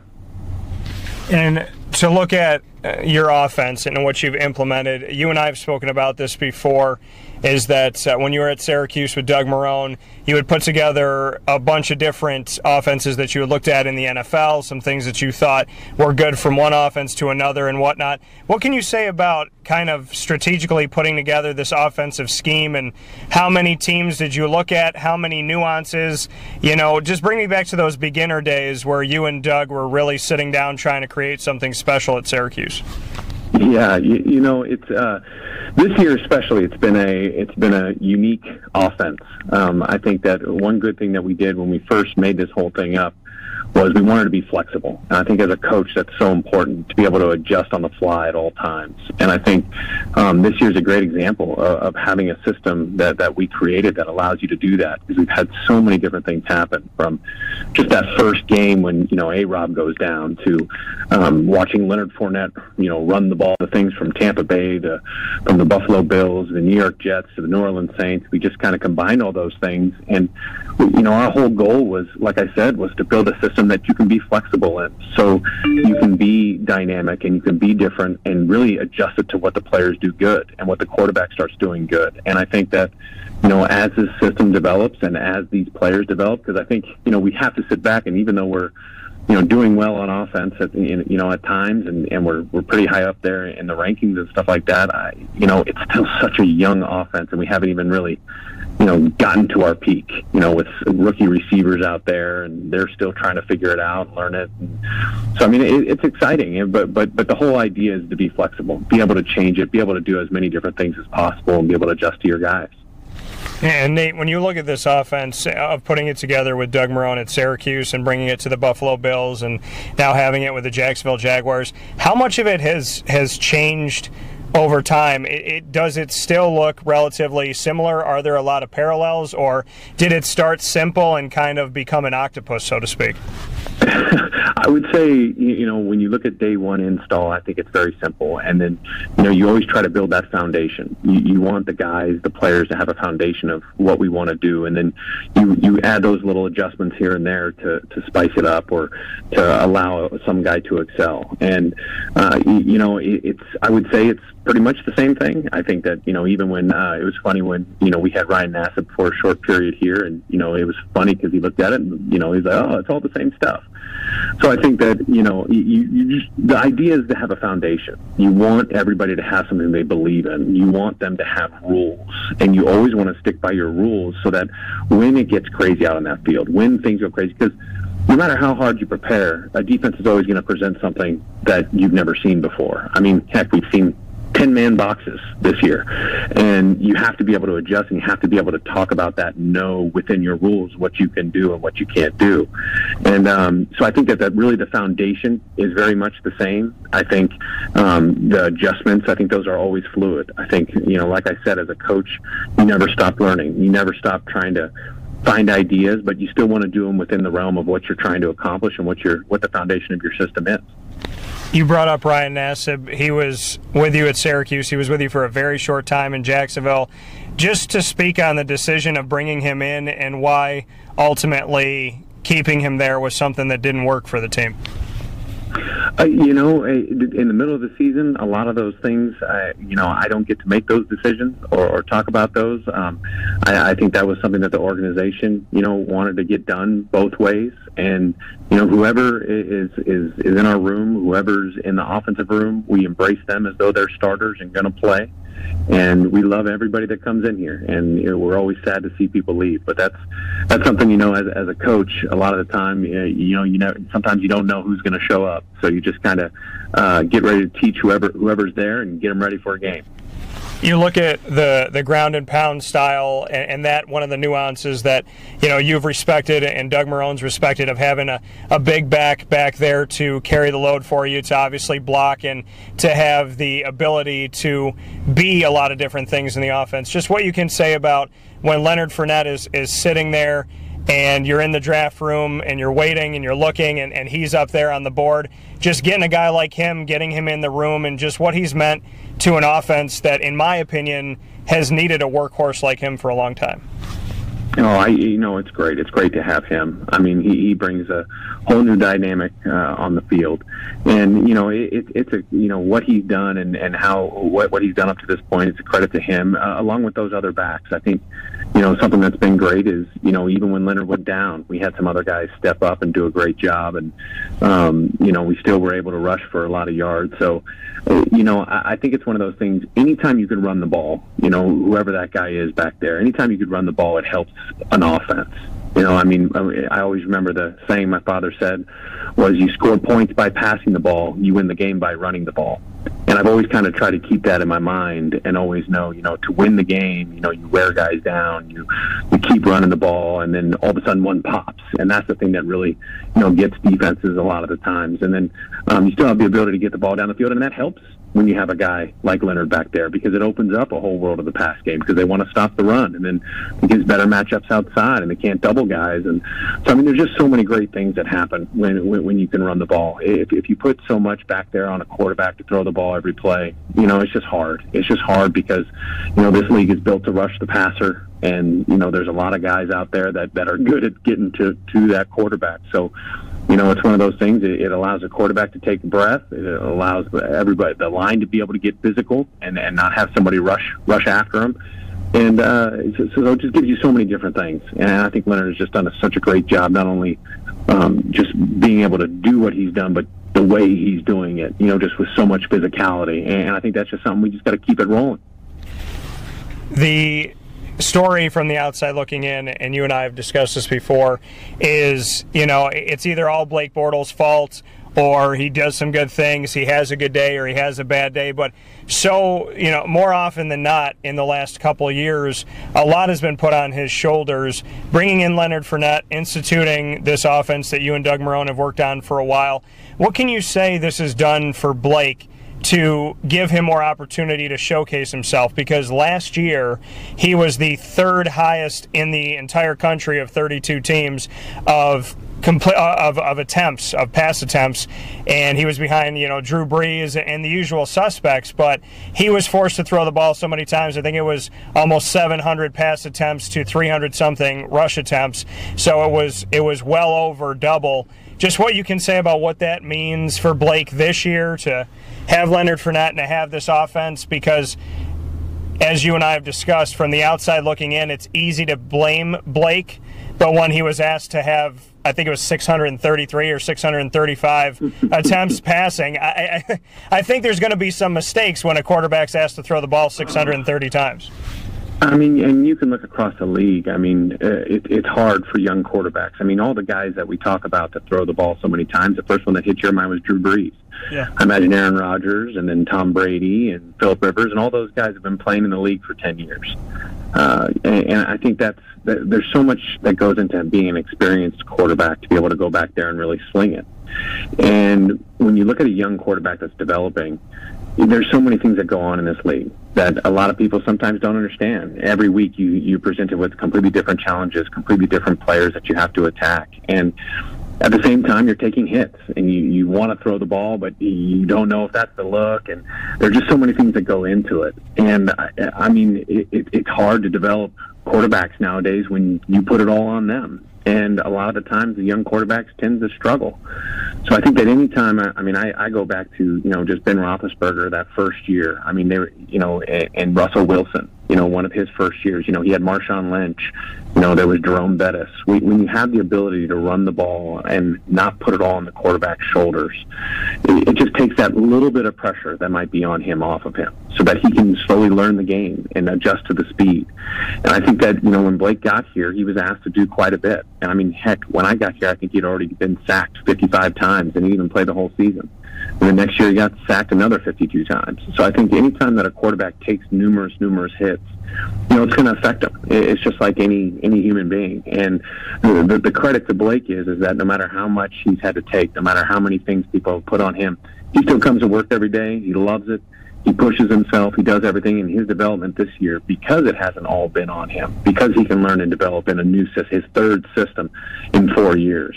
It's allowed him to grow. It's allowed him to really grasp it. And even when he goes, come on, I want to throw. It's like, hold on now. Hold on. Let's take a breath. Let's just keep learning and keep understanding, learn the run game. I mean, what he's done in the run game has been spectacular. I mean, all the checks that he's done and all the stuff that we put on him just to get us in a good run play. And it just allows a quarterback like Blake to be able to learn and develop from that standpoint. So I think anytime you can help the quarterback by running the ball, and it goes for even a veteran guy. I mean, anytime, you have that ability, it's just so great. And it allows them not to have that pressure, because the one thing we all know is that at that position, there's always a large amount of pressure. So anytime you can take anything off of him, it just makes it a little bit easier to grow. and not be, criticized or booed. And even if it's not his fault, in the end, everybody's going to look at the quarterback and they're going to put it on him. And that's part of the job. And they all know that. Everybody knows that. But I think it's just whenever you can do that, whenever you got a guy like Leonard back there, or Chris Ivory, or TJ, or Corey, all those guys, we can turn that ball and turn around and hand that ball off to one of those guys, and they can do something special, and then, you get to breathe a little bit. Okay, now it's my turn. And you get even hungrier instead of going, oh, gosh, what's happening? Oh, we got a new play. Oh, gosh. There's just so many things. I mean, just from the protections, just trying to understand the protections, to then the pass concepts, then understanding defense, then understanding the coverages, then there's just a lot of stuff that quarterbacks have to go through, and you just want to make it so that they learn the right way. And I think that's what, once again, going on his third system, I think that he's really embraced it, and I think that it's showing up, and it's shown up a lot this season. He's having a pretty good year, and he still has a long way to go, and he knows it, but he's just going to get better. In this third system in 4 years, are you still trying to push the Star Wars themes on him? Yeah, every now and then, but then he rolls those eyes at me, and I want him to like the plays, but he lets me do a little Star Wars here and there. What names has he allowed so far? Oh, yeah, I can't tell you our plays. I can't give you those names. I mean, golly, because we might use them. I don't want people to know what's happening. All I ask is that you have a BB-8 play. That's all I want. That might be coming up here at some point. Now, you and I have discussed the importance of a quarterback's coach to stay with his quarterback, and how from the outside looking in, there's not a lot of attention on that. There's a lot of blame for the quarterback and where the quarterback is at, but not the conversation about, like you said, three different systems in 4 years for him. But the difference is he has had you for the last 3 years. What can you say about Blake having continuity with you, and if that has helped him to come along and to improve? Because despite the system change, he bare minimum has had a familiar face in you, and I know that you spend a lot of time, and I know you go and talk with him after the games as well. Oh, yeah, we spend a lot of time together. I like to think that I'm helping to a certain extent, being around him a lot. But I think it's just one of those things, when you're in such a high pressure position as being a quarterback in the NFL, it's such a privilege to be in that position, that you want somebody that's going to be there that you trust. And I think that being with him for 2 years, I think that really did help. And even being able to call plays for him for a short period of time, he got to see how I operate. And I think that is definitely a comfort level. He knows who I am. He knows how I work, how I present to the team, how I do different things. And I think that's always some kind of just a comfort feeling. And you're not questioning what's going to happen, or it's a brand new guy, or how he's going to react when something bad happens, or how that person might react when something good happens, or how an adjustment's going to happen, just from all those different pressure situations. So I think it's definitely helped him, because our conversations have just grown over time from just all the different aspects of football. And I think that's always good for a quarterback to have that. Is he better in your mind? Does he have this trajectory moving upward that people still have not seen? Oh, without a doubt. Without a doubt. And it's like I always say, no matter how hard you try, there's going to be people that just aren't going to like you, or there are going to be people that are always going to question you, and that's understandable. And I tell him, hey, he has not been very successful here, and it has not all been his fault, but everybody's going to make it his fault. That's why he's a quarterback, and that's what quarterbacks get, and that's the great part about that position. So I think for him, it's just about, hey, just block out all the noise and just keep on doing what you do. Keep on making plays. Keep on running. Keep on getting out of the pocket. Keep on making plays. Keep on getting more confident. And that's what's so important for him. And as long as he can do that, he's going to continually grow. And that's all you can ask. Just to be in the three different systems, just to be with so many different players, to even now playing with so many young players, it's just a great time for him to continually get better and give guys opportunities, and that's what he's doing, and that's all we can ask for. Nate, before I let you go, when Doug Marrone had taken the job from interim to the official head coach, there was this conversation of who's going to be his offensive coordinator, and Chip Kelly comes up, and all these people want to prognosticate what's going to happen. Those of us people that covered you at Syracuse knew that it made more than enough sense that he would keep you on because you built this offense together. Just what you can say about, maybe not being that household name and being that name that people anticipated or being written in a lot of stories, yet you are that guy that Doug Marrone has dedicated a lot of these opportunities to. He was with you in Syracuse, he was with you in Buffalo, with you in Jacksonville. He's been more loyal to you, arguably, than any other coach he's worked with, and just what that means to you. My relationship with Coach Marrone is awesome, and it's been one of those things. It's a very professional one, and the best part about Coach Marrone, he speaks his mind. He tells you the truth, and just to be able to have this opportunity again to be with him has just been awesome. I love working for him, and I appreciate it. But I also know, if things go bad, who knows? It is a profession, it is a business, and but I think it's one of those things.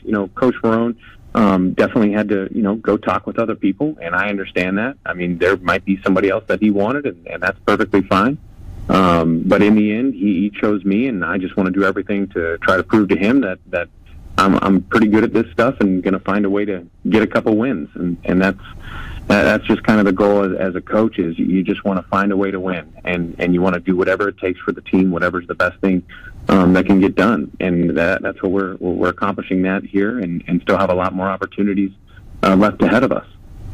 When you look at a team that is winning right now and doing some good things, and the talent that's been brought in through multiple of the recent drafts to going and getting veteran talent as well, the writing's been on the wall, at least in my opinion, that Jacksonville has been building for a while. But to see the success come at this time, the question comes, who gets the credit for the success? Is it the players? Is it Doug? Is it Tom Coughlin coming back into the building because he leaves the Giants? You see where the Giants are. He comes to Jacksonville, and Jacksonville is back on the right side of things and well above 500. So when you're in this building all the time, where do you attribute the success to? Do you look to Doug? Do you look to Tom?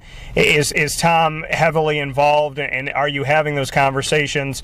Just what you can say about, all the different heads in the building, so to speak, and the fact that it seems a little bit more than a coincidence that when Tom comes back to this franchise starts to win again. Yeah, one thing, I've grown up in this business my whole life. I've seen so many different things. I've seen, good coaches be on bad teams, bad coaches be on good teams, and all kinds of different stuff. And I've seen all kinds of different people be successful at one place and not successful at another place. And, this game is so great because you never know what's going to happen. You never know what's going to be dealt to you. I think that in the case with the Jaguars, I think that there's a great group of people here right now. I think across the board, I think everybody works very well together. I give credit to everybody. I give credit to Tom Coughlin, to Shad Khan, to Doug Marrone, to everybody. I think that it's just right now the organization, where we're at, we're all just doing our job, and the players are buying in, and we're just working well together. And I think that when you get a group that are all able to come together and fight for each other and work well together and believe in each other, I think you're always going to have a chance. There's still so many factors that go into a win or a loss every single week. There's so many different things. It's one play here or there, and a whole season can change. And I think it's just about, the people just keep on grinding no matter what happens. Don't get too high, don't get too low, and just keep working hard. And, if everybody kind of learns that way and leans on each other and tries to continually get better, I think you're always going to have a chance. Two final questions. The first one, Tom Coughlin, what has he taught you more than anything so far? Work hard. Work really hard. And always keep your mind open to new ideas. And then the final one, with everything that's gone on with kneeling and standing and whatnot, this team has found a way, and Shad Khan had put out what I thought was a remarkable email. I thought it was the right way to go about things, where he said after the game in London against the Baltimore Ravens, he said, "We will kneel before the national anthem in solidarity against police brutality and to show that we are together as one standing against that. Then we will stand together during the national anthem as one. We will do both things together. We will do to them, either all of us, it was all or none. We're going to kneel together before, we're going to stand together during, and from here on out we will do everything together. Just what those types of words mean to you, and in a very tumultuous, to say the least, world that we live in today, where it seems like one thing could be misconstrued very quickly. Just how you've seen Shad Khan handle everything, and how you've seen the Jaguars handle trying to stand up for things while still respecting things and staying together. Yeah, I think that was a wild time, especially early on in the season. And I think that the thing that I'm proud of is that we're a team. And I think that's the most important thing. And Shad Khan has been wonderful. And in just kind of how everything has happened. I mean, as a coach, you're so locked into the season and trying to win a football game each day in and day out. And then when you get hit with some monumental things that are going on within the world, I mean, sometimes you're so removed you don't even know what's happening at times. But I think that, about us, it's just about being a team. That's what we want to be, and we want to respect everyone, and we want to, we just want to always try to do what's right. And I think that's always the most important thing, and do what's right. And it's been great being here and working here with everybody, and standing together and doing everything as a team. Coming from Nate Hackett of the Jacksonville Jaguars, from Syracuse, Buffalo to Jacksonville and everything before. Thank you, Nate, for the work that you're doing, and above all things, thank you for doing it with a smile on your face and being a positive person, because I think the world needs a whole lot more of that. I appreciate that. Thank you. All right, I'll talk to you soon. All right, bye. This is a wake-up call fast break.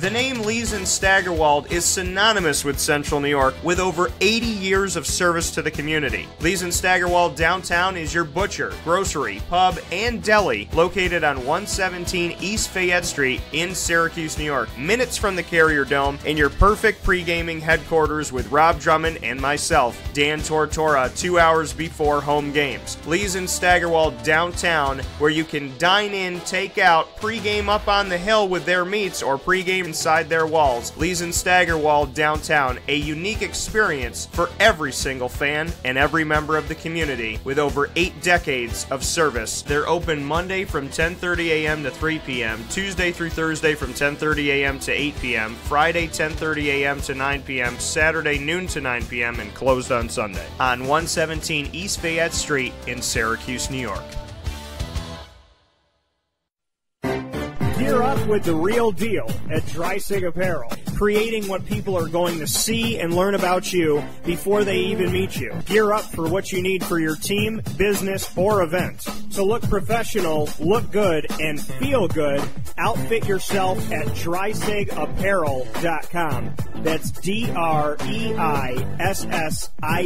Apparel.com. The only place to gear up with the real deal. What's the universal language of a fan? Clapping your hands. With Fan Hands, the ultimate sports fan accessory, find your team color, slip them on, and start cheering on your favorite team with 11 different colors, always in stock on fanhands.com, where you'll find the ultimate sports fan accessory. Real fans wear Fan Hands.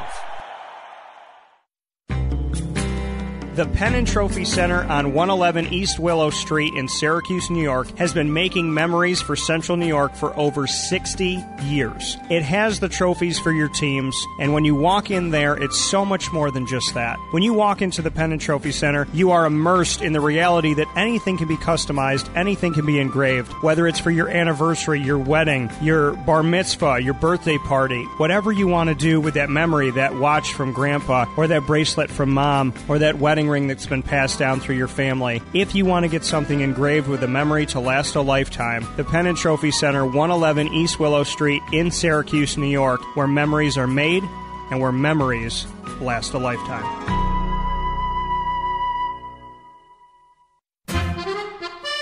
Utica Pizza Company spells family. Your family, my family. their family. The recipes that they have shared with each other throughout the years and have now been so gracious to share them with us. I can sit here and talk with you about all the great things that are on the menu, but we'd be here forever. So let me say this. Utica Pizza Company is second to none. And now you can bring it home with you and you can dine in the restaurant. UticaPizzaCompany.com will give you all the information that you need. And let me say, these Utica greens, they're the best. Utica Pizza Company. Call them and place your order at 315-214-3060. That's 315-214-3060. Families break bread at Utica Pizza Company.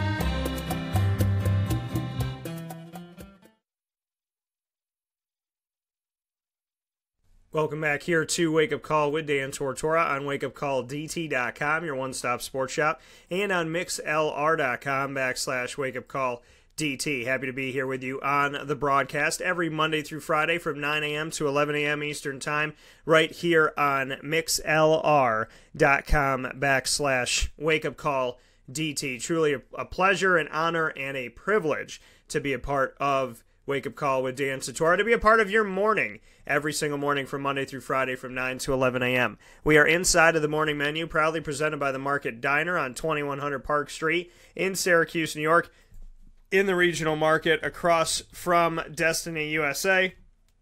And I want to give a special thanks to all the guests that have been on. I want to thank Cordell Hudson for being a part of the show today. I want to thank Nate Hackett as well. And now, to round out today's show, before I get you set for Thursday, December 7th, it's time to look at the coaches and the changes, things that have happened already in college football, crazy things that have happened. The world is very small, and it's funny how the coaches that I miss find a way kind of back to me back to them, so to speak, and that happened with Florida State. Jimbo Fisher I've covered for the last 4 years at least, and Willie Taggart I covered for about 3 years before Willie left South Florida to go to Oregon. So I had him for 3, lost him for 1, got him back. And he is now with Florida State. So it's just funny to me how he was at USF and then he left. So I was interviewing Willie Taggart on a weekly basis on the teleconferences. Then he left and went over to the Pac-12. And then Charlie Strong came down to South Florida, who I had spoken with when he was at Louisville. So I had Charlie, then Charlie moved out of the American, and then I had Willie, and then Willie moved out of the American, and now I have Charlie back in the American, and I have Willie in the ACC. So it's funny how the world works. I mean, if they tell you that the world of sports is a very tiny world and you don't believe them, you got to be insane.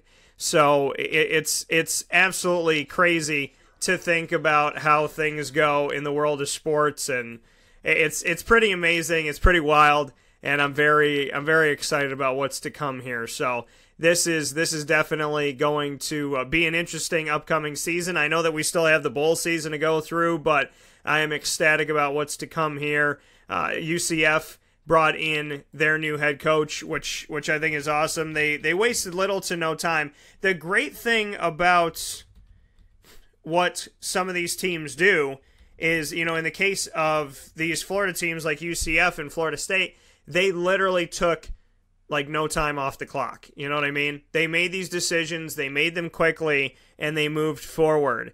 And that to me is very, very, it's key. You expect Florida State to be quick. You expect them to have a list. You expect them to reach out to somebody and be able to grab somebody right away. But in the case of UCF, they're not given the respect that they deserve. The committee showed that by taking the only undefeated team and not giving them a shot to be in the college football playoff. And we can have that argument all day and around the corner. But if you're undefeated, you should have a shot to play. And if you're that terrible, well, then prove it. And if you're good, then prove it. All I'm saying is the last time that people said that this team called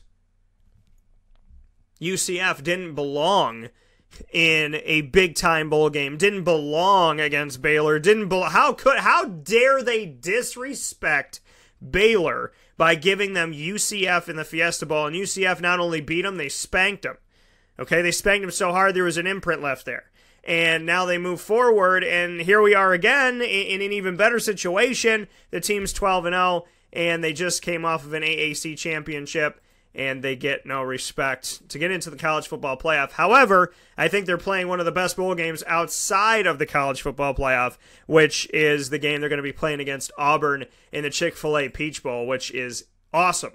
Going to be at the Mercedes-Benz Stadium down in Atlanta, Georgia. Very excited about that game coming up. So the funny thing, I want to go to UCF for a second, is that the new coach, his last name is Heupel.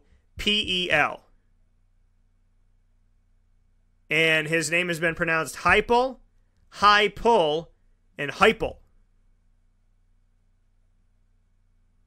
And it's funny how they're trying to figure out how to say it down in Florida. How do you say this name? What is Josh's name? So it's definitely crazy to me. It's just, to me, it's funny. People are having some fun with this stuff and all that. But he was announced, and it was a beautiful thing. I'm very happy that he's found his way. So let me bring this in here.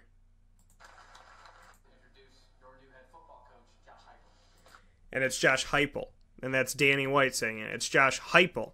So Josh Heupel joining UCF and moving into their future. He was the Missouri offensive coordinator. The awesome thing about that is that he comes from the SEC into the AAC. And then this guy named Randy Shannon, who you might know from the University of Florida. I don't know, the Gators. I don't know if that's a team that people recall or recognize around the country. But, this little team called the Florida Gators had this defensive coordinator called Randy Shannon. And he's, part of Josh Heupel's staff and was announced immediately after. So I'm very, very, very excited about what's to come at UCF and what's to come at Florida State. Josh Heupel, I've never had the opportunity of speaking with him before. He was an Oklahoma quarterback, and they defeated in the BCS championship game at the Orange Bowl back in 2001. His team defeated Florida State. So he is an Oklahoma quarterback who defeated Florida State, who is now the head coach of Central Florida, which is pretty darn cool. So excited about this opportunity. Very sad news when it came to Scott Frost leaving for Nebraska. Nobody's surprised because he played at Nebraska and, he had that connection with Nebraska. That's something near and dear to his heart. Marywood University is near and dear to my heart. So I would think that, if you're in a situation to go back home and have an opportunity to do something special, why wouldn't you take it? And that's exactly what Scott Frost did. But to see UCF hire quickly, faster than Florida State did, to see how quick they turn around this thing. This happened Saturday night at 6 p.m. It was announced that Scott Frost was leaving to go to Nebraska. That's when Danny White held the press conference, the athletics director of UCF, and I was on site for that press conference. I had stayed. I was working after the game, so I went back downstairs to the room where I just spoken with Scott Frost, and here's Danny White saying that he's gone. So, that was Saturday night. Tuesday, right? So Saturday night into Tuesday. So you have Sunday, Monday, you have 2 days, not even a full 3 days, because it wasn't Tuesday night that this happened. There's the announcement. So not even 3 days, not even 72 hours does it take them to find a new head coach. So big ups to UCF for it. I hope that Josh Heupel, that everything works out with that. I think Randy Shannon, having two guys from the SEC, that it looks good on paper is what I'm going to say. And I'm going to write a story about it this week. And then, with Willie Taggart, Slick Willie, I love Willie Taggart, and I appreciate the fact that he's back in the state of Florida. Like I said, it is a crazy world that we live in. For me to give a couple thoughts on this, it's utter insanity that that Willie was at South Florida and I got to know him there, and then Willie goes to Oregon and then he's there for a year, maybe not even a full calendar 12 months, and he's back in the state of Florida with Florida State. So I'm covering Willie Taggart, and I'm doing it with two different teams in history, both in the state of Florida. So it's just pretty wild, and it's pretty cool, and I'm happy that he's back, and I'm happy that Florida State gave him a chance, because Willie Taggart, when I started covering him, let's say 4 years ago, when I started covering him back then, it was like, is Willie going to get fired or not? Is Willie going to keep his job or not? I want to go to his coaching history, because I'll tell you exactly when my thoughts were, when these, thoughts were passing through my mind from the mentality. So let's go to Willie Taggart right now. So he was a head coach at Western Kentucky. He brought him from 2-10 in his first season to 7-5 and 7-5. And then South Florida, they were 2-10 in 2013 when I started covering it. Yep, they were 2-10 there. That's right. And then 4-8 in 2014, and then 8-5, and then 10-2. Okay, so he has a history of changing teams for the better. He has a history of taking the talent he has, recruiting other talent, and making a team better. Historically, look at what he has done. South Florida, 2 wins to 4 wins to 8 wins to 10 wins. In the 4 years he was with South Florida, he literally flipped them from 2-10 to 10-2. And yeah, it helps to have Quentin Flowers, but still, you have to coach. You have to coach well. And they won the Birmingham Bowl. And they finished the season ranked number 19 in the AP. So, and then he went to Oregon, and Oregon went 7-5, and they were ranked 24th in the AP. So, in one season at Oregon, he had a winning record. He changed South Florida. He changed Western Kentucky. People are hoping that he changes Florida State for the better, but the crazy thing about Florida State, and I'm going to get to the NFL in a second because I know Johnny's got a lot of words here. We're going to get to it. So, Florida State fans, some fans, not all of you, some of you are not insane, okay? I'm going to hope that a very small portion of you do not think this way, but people want to get back to the winning side of things, right? Jimbo Fisher, please read my story. Please read my story and get educated if you think that Jimbo was a bad coach or you think that this year was atrocious. Please go back and read the story. It's on the Right Now page of wakeupcalldt.com. Just read it, okay? Just read it. While Kevin Sumlin was at Texas A&M, he trended down. From season to season, he got worse and worse and worse. Was double-digit wins, then single-digit wins, then less wins. Was winning bowl games, then losing bowl games. As he literally trended from beginning to end downward at Texas A&M. Jimbo Fisher, outside of this past season, where he was with the team to be 5-6 before they went 6-6 in a game that if he coached it or not, they were going to win. They were playing Louisiana Monroe. No disrespect to Louisiana Monroe. You know why you're on the schedule. It was so Florida State could get to a bowl game. So besides that, just hear me out. He was with Florida State for 8 years. In 6 of 8 years, they had 10 wins or more. One of those years, they were 14-0 and won the national championship, the last BCS championship ever given out before the college football playoff was instituted. And in 7 of 8 years, they had winning records. 7 of 8 years winning records, and in 6 of 8 years, 10 wins or more, and they've had 36 straight years of going to a bowl game.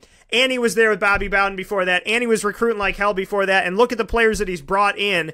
I'm just going to go to it, okay? I'm going to read you a few. I'm just going to read you a few. I don't want to inundate you with too much information to make your head blow up, but for the people that thought that Jimbo Fisher was maybe an okay coach and he needed to get a little bit better, no.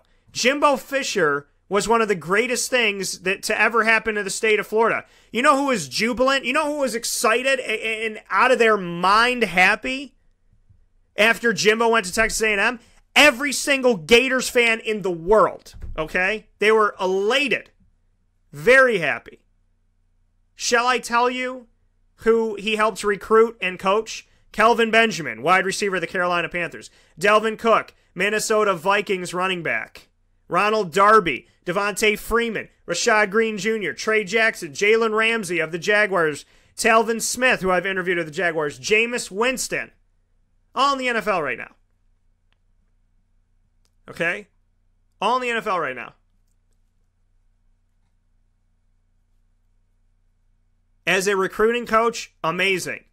In 106 games, 83 wins. 5-2 in bowl games, including a national championship. The best winning percentage in the history of Florida State that went above his mentor, Bobby Bowden, with 78.3% of the time winning games. So to the fans that wanted Jimbo Fisher's head, you are nuts. You are crazy. But guess what? You got Willie Taggart. So things worked out. Willie's not bad. Okay, and if you want Willie to turn your program back for the better, I don't think you're going to be 6-6 next year. Okay? I think that this past season for Florida State was an enigma. I think it was strange. Undeniably strange. You lose your starting quarterback in the game that I was covering down in Atlanta at the Mercedes-Benz Stadium. Chick-fil-A kickoff game. Alabama, Florida State. Now, Florida State's offense and defense and everything was playing terrible in this game. And then your quarterback, DeAndre Francois, goes down, and you lose him for the season, and that's really sad. Okay? There were some issues with a team ranked third in the country. This is why rankings mean nothing at the beginning of the season. They were ranked third in the country, and obviously everybody saw that that wasn't accurate. They had a bad year. Okay? In Florida State perspective, 6-6 is a bad year. In Syracuse perspective, it's a year where you literally kiss every step on the way up to the Dome if you go 6-6. But for Florida State, it's a different world, okay? Now, I hope Syracuse gets to that world where 7-5 isn't good enough. But right now, they're not there. 6-6 is not good enough for Florida State fans. But I caution people, because remember when Florida State got a little bit testy at home and Jimbo Fisher said, knock it off?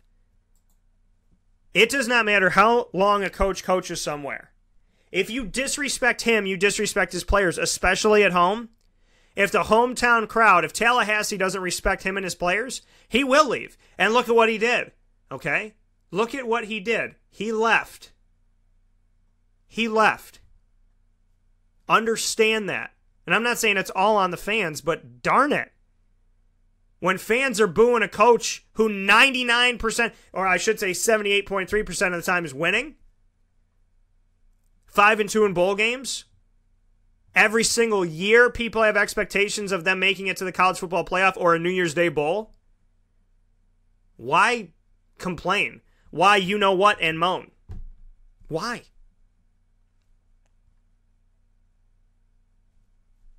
But you have Willie Taggart now. Willie's back. Selfishly, I'm happy because I get to speak with him now. Again. Consistently. And I'm excited. Another thing I'm excited about, guess who did not leave Memphis? That's right, Mike Norvell. Everybody was Arkansas. He's going to go to Arkansas. Oh my God, he's going to Arkansas. He's going to leave and go to Arkansas. No. He put up a post signing his contracts, and it said, so excited about the future of Memphis Tiger football, and to announce that I have signed an extension to continue to lead this great program. Thank you, University of Memphis President Tom Bowen and Board of Trustees, for allowing me the opportunity. Stripe 'em up, Tiger fam. Climb and grateful. That's what he had to say. How about that? Mike Norvell is 18-7 with Memphis in 2 seasons. He just brought them to their first ever AAC championship game in the history of the AAC championship, which is young. It's only 3 years old. But the first time ever. He won the West Division with Memphis for the first time ever. Under Justin Fuente, as good as Justin Fuente was, look at what Mike Norvell is doing. They're both good coaches. I love them both. I think they both work hard as hell, and I think they deserve a lot of respect. I respect Mike Norvell for sticking around. 18-7 so far. And that's including 10-2 this year. Okay, he's 10-2 this year. He was 8-5 last year. Went to a bowl game in his first year at Memphis. This year, he's going to a bowl game again. He's 10-2. The only 2 losses were to one team, UCF. And it took double overtime for UCF to beat Memphis. This man has put together an offense that has defeated UCLA, and people can say whatever they want. When Memphis defeated UCLA at the beginning of the season, people pooped their pants. Okay? At the end of the season, they're like, well, UCLA isn't that good. They had a bad year, so Memphis sucks. And it's crazy how UCLA was ranked in the top 25. They get spanked. Right? They get spanked by Memphis. Memphis beat you. Oh my goodness. What? Memphis won. And Memphis got respect for it for like 2 weeks. And everybody's like, well, UCLA, they kind of suck this year. Well, you know, they're not really that great of a team, Bob. They're 6-6. Whose fault is that? Memphis still beat you. Memphis beat Navy. Memphis beat UCLA. Okay? This team, they played good. They played at Houston and beat Houston. They trounced SMU with Chad Morris. And they're playing very well in Chad's third year there. They beat them by 21 points. They scored 66 on them. They scored 66 points, 70 points, 56 points, 41, 42, 44, 48. You want to know their worst offensive performance? They scored 70 twice, by the way. Their worst their worst point performance of the year was their loss to UCF. They scored 13. Worst in a victory was 30. Okay? And he's sticking around, and I love it. Mike Norvell, whose name was attached to Florida and Ole Miss and Arkansas, he's staying. Shout out to you, Mike. I can't wait to talk to you with the American Athletic Conference for year number 3. Congratulations. Thank you for staying. Because this could be the turning point for the American Athletic. Because the expectation every single year is coaches get poached because they're good. And the Power 5 is always looking at the American as kind of like their farm team, their farm system. Let me watch this coach for 2 or 3 years and he'll steal him from you. And Mike said, I'm staying. Scott left, but it was a tough decision. And I think if it was anything other than Nebraska, he probably would have stayed. Mike Norvell decided to stay in Memphis instead of going to the SEC. Okay? That's huge. That's huge for the American. If he legitimately, now this is all alleged stuff and hearsay and yada, yada, yada, but if he legitimately said to Arkansas, no thank you. If he legitimately said to Florida, no thank you. If he legitimately said to Ole Miss, no, I'm not doing this. Think about that. Not 1, not 2, but 3, and staying in the American. He could be the turning point of the American. It could be more coaches staying in the future to say, you know what? I respect what Mike did. Let's build this damn thing. I respect that Mike stuck around, and I'm going to follow suit here, and we're going to build this. If Mike stayed, maybe I should stay. And maybe it'll change the psyche of the American Athletic Conference. And maybe it'll change how the committee and the powers that be that make decisions on who goes to what, maybe that'll change. We can only hope. Johnny, I'm getting to you right now here. We got a couple minutes left in the show. I know that this man is very upset.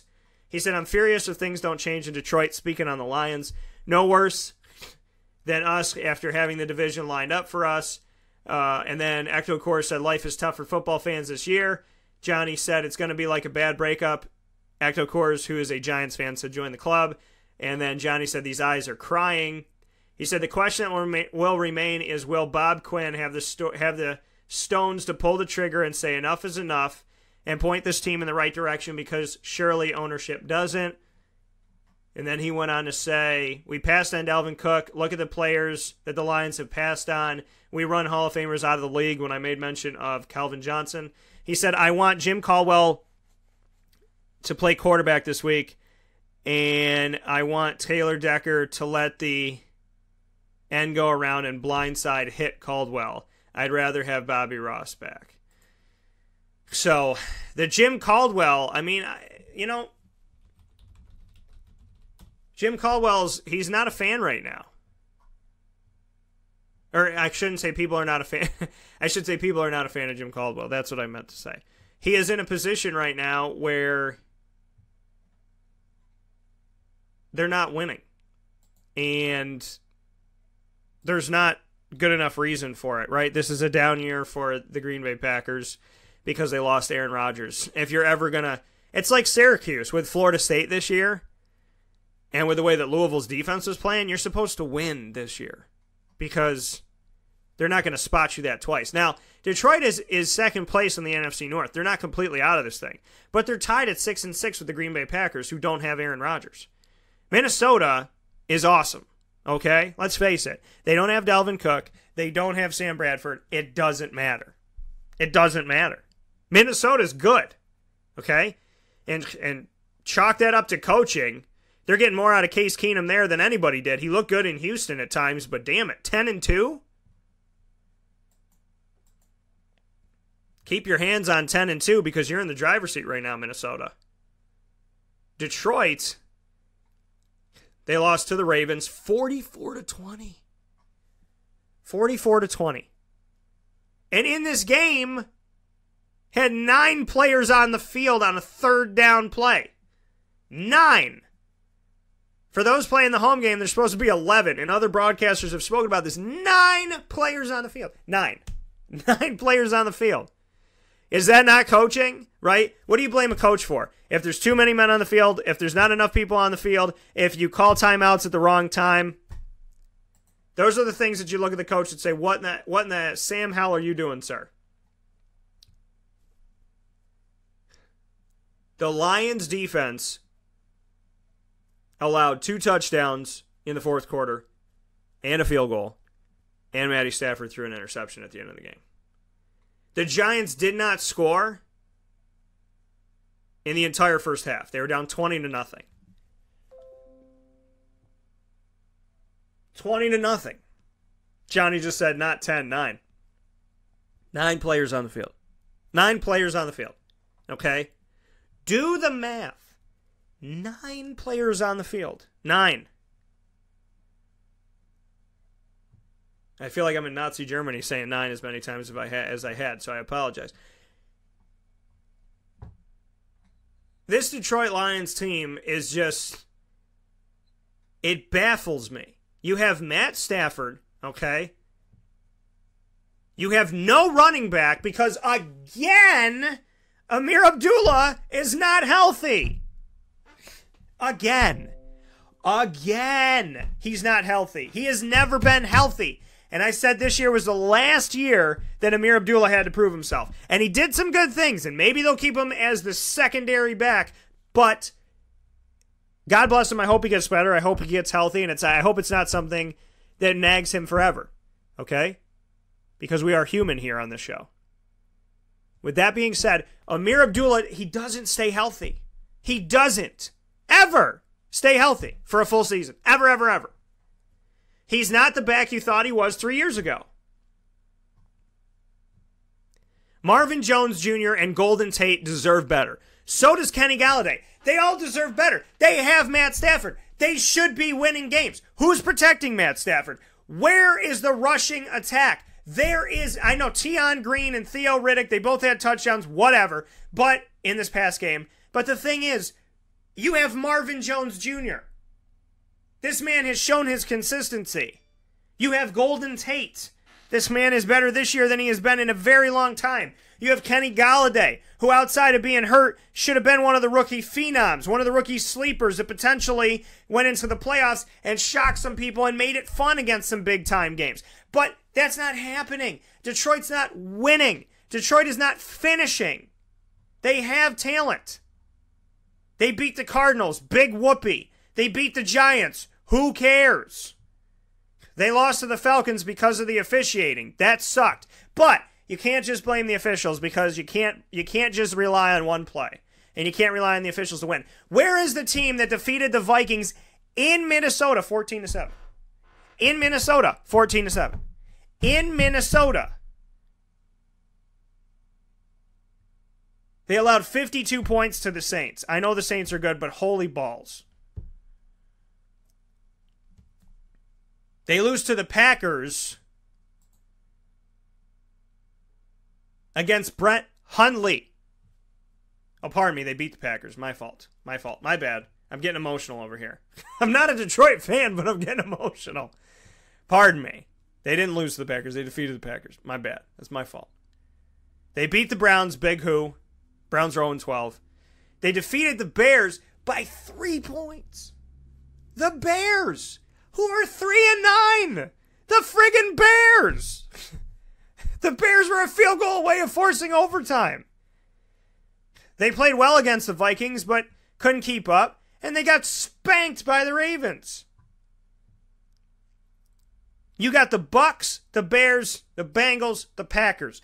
Let's say, now on paper you're supposed to win all these games. It's not going to happen, but you're supposed to. Okay, if you do, you're 10-6. That's really good. Probably not going to happen. Look at where Detroit lies right now in the playoff standings. Let's just, for fun, for those playing the home game, let's just look. Detroit is in 8th place. Ahead of them is Atlanta, who defeated them. Ahead of that is Carolina. Okay? They win the tiebreaker over Green Bay. If Detroit loses this week,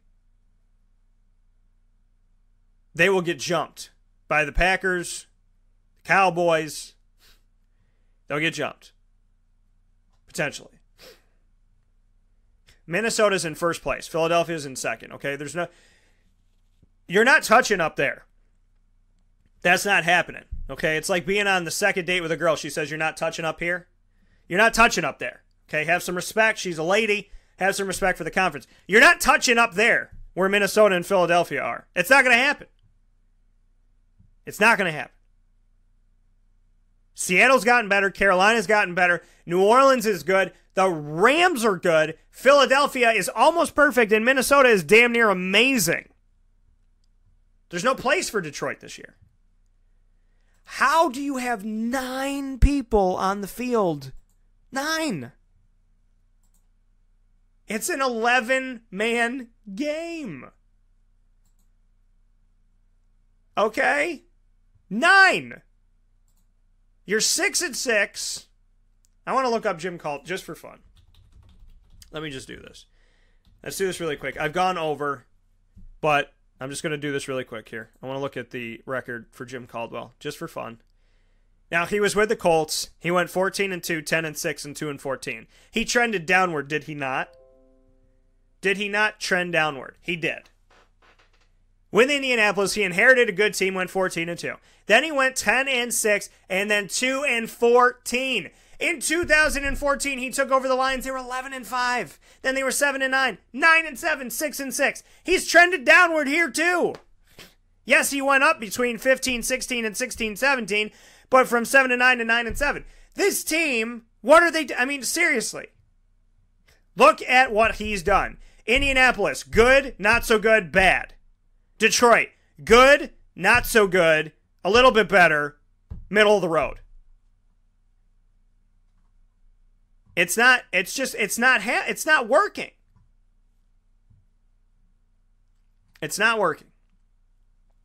It's not. And this is where we are. I have nothing against Jim Caldwell. I'm just stating an obvious fact.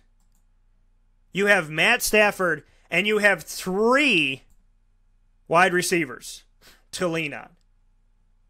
So shore up your defense and get yourself a big burly damn back who wants to go to work on Sundays and Thursdays and Mondays and then Tuesday and Wednesday and Saturday and every friggin' day in between and Friday too.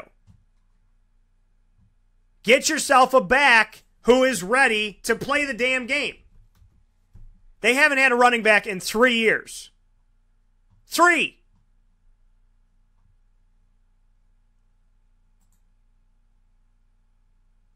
There's got to be a change. How do you have I can't stomach it. How do you have 9 players? 9! I'm going to throw up. And Eric Ebron, Johnny just brought that up. Why do you not trade Eric Ebron? That's a very good statement because Eric Ebron has been such a phenomenal tight end for the team for so long. They passed on LeGarrette Blount, yes. They passed on Dalvin Cook, yes. Barry Sanders ran out of town. Calvin Johnson retired early. They both retired early. 2 of the best players ever. I don't get it, folks. I don't get it. There needs to be changes in Detroit.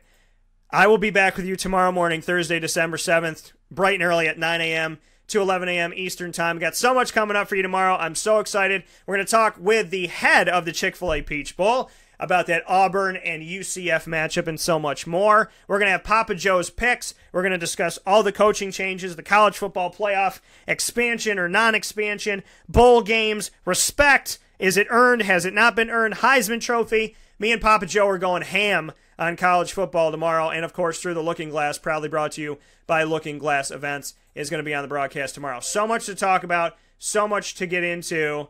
And Johnny's like, you're going to leave me like that? I'm all jacked up right now. Yeah, man. Listen, that's why there's a show tomorrow.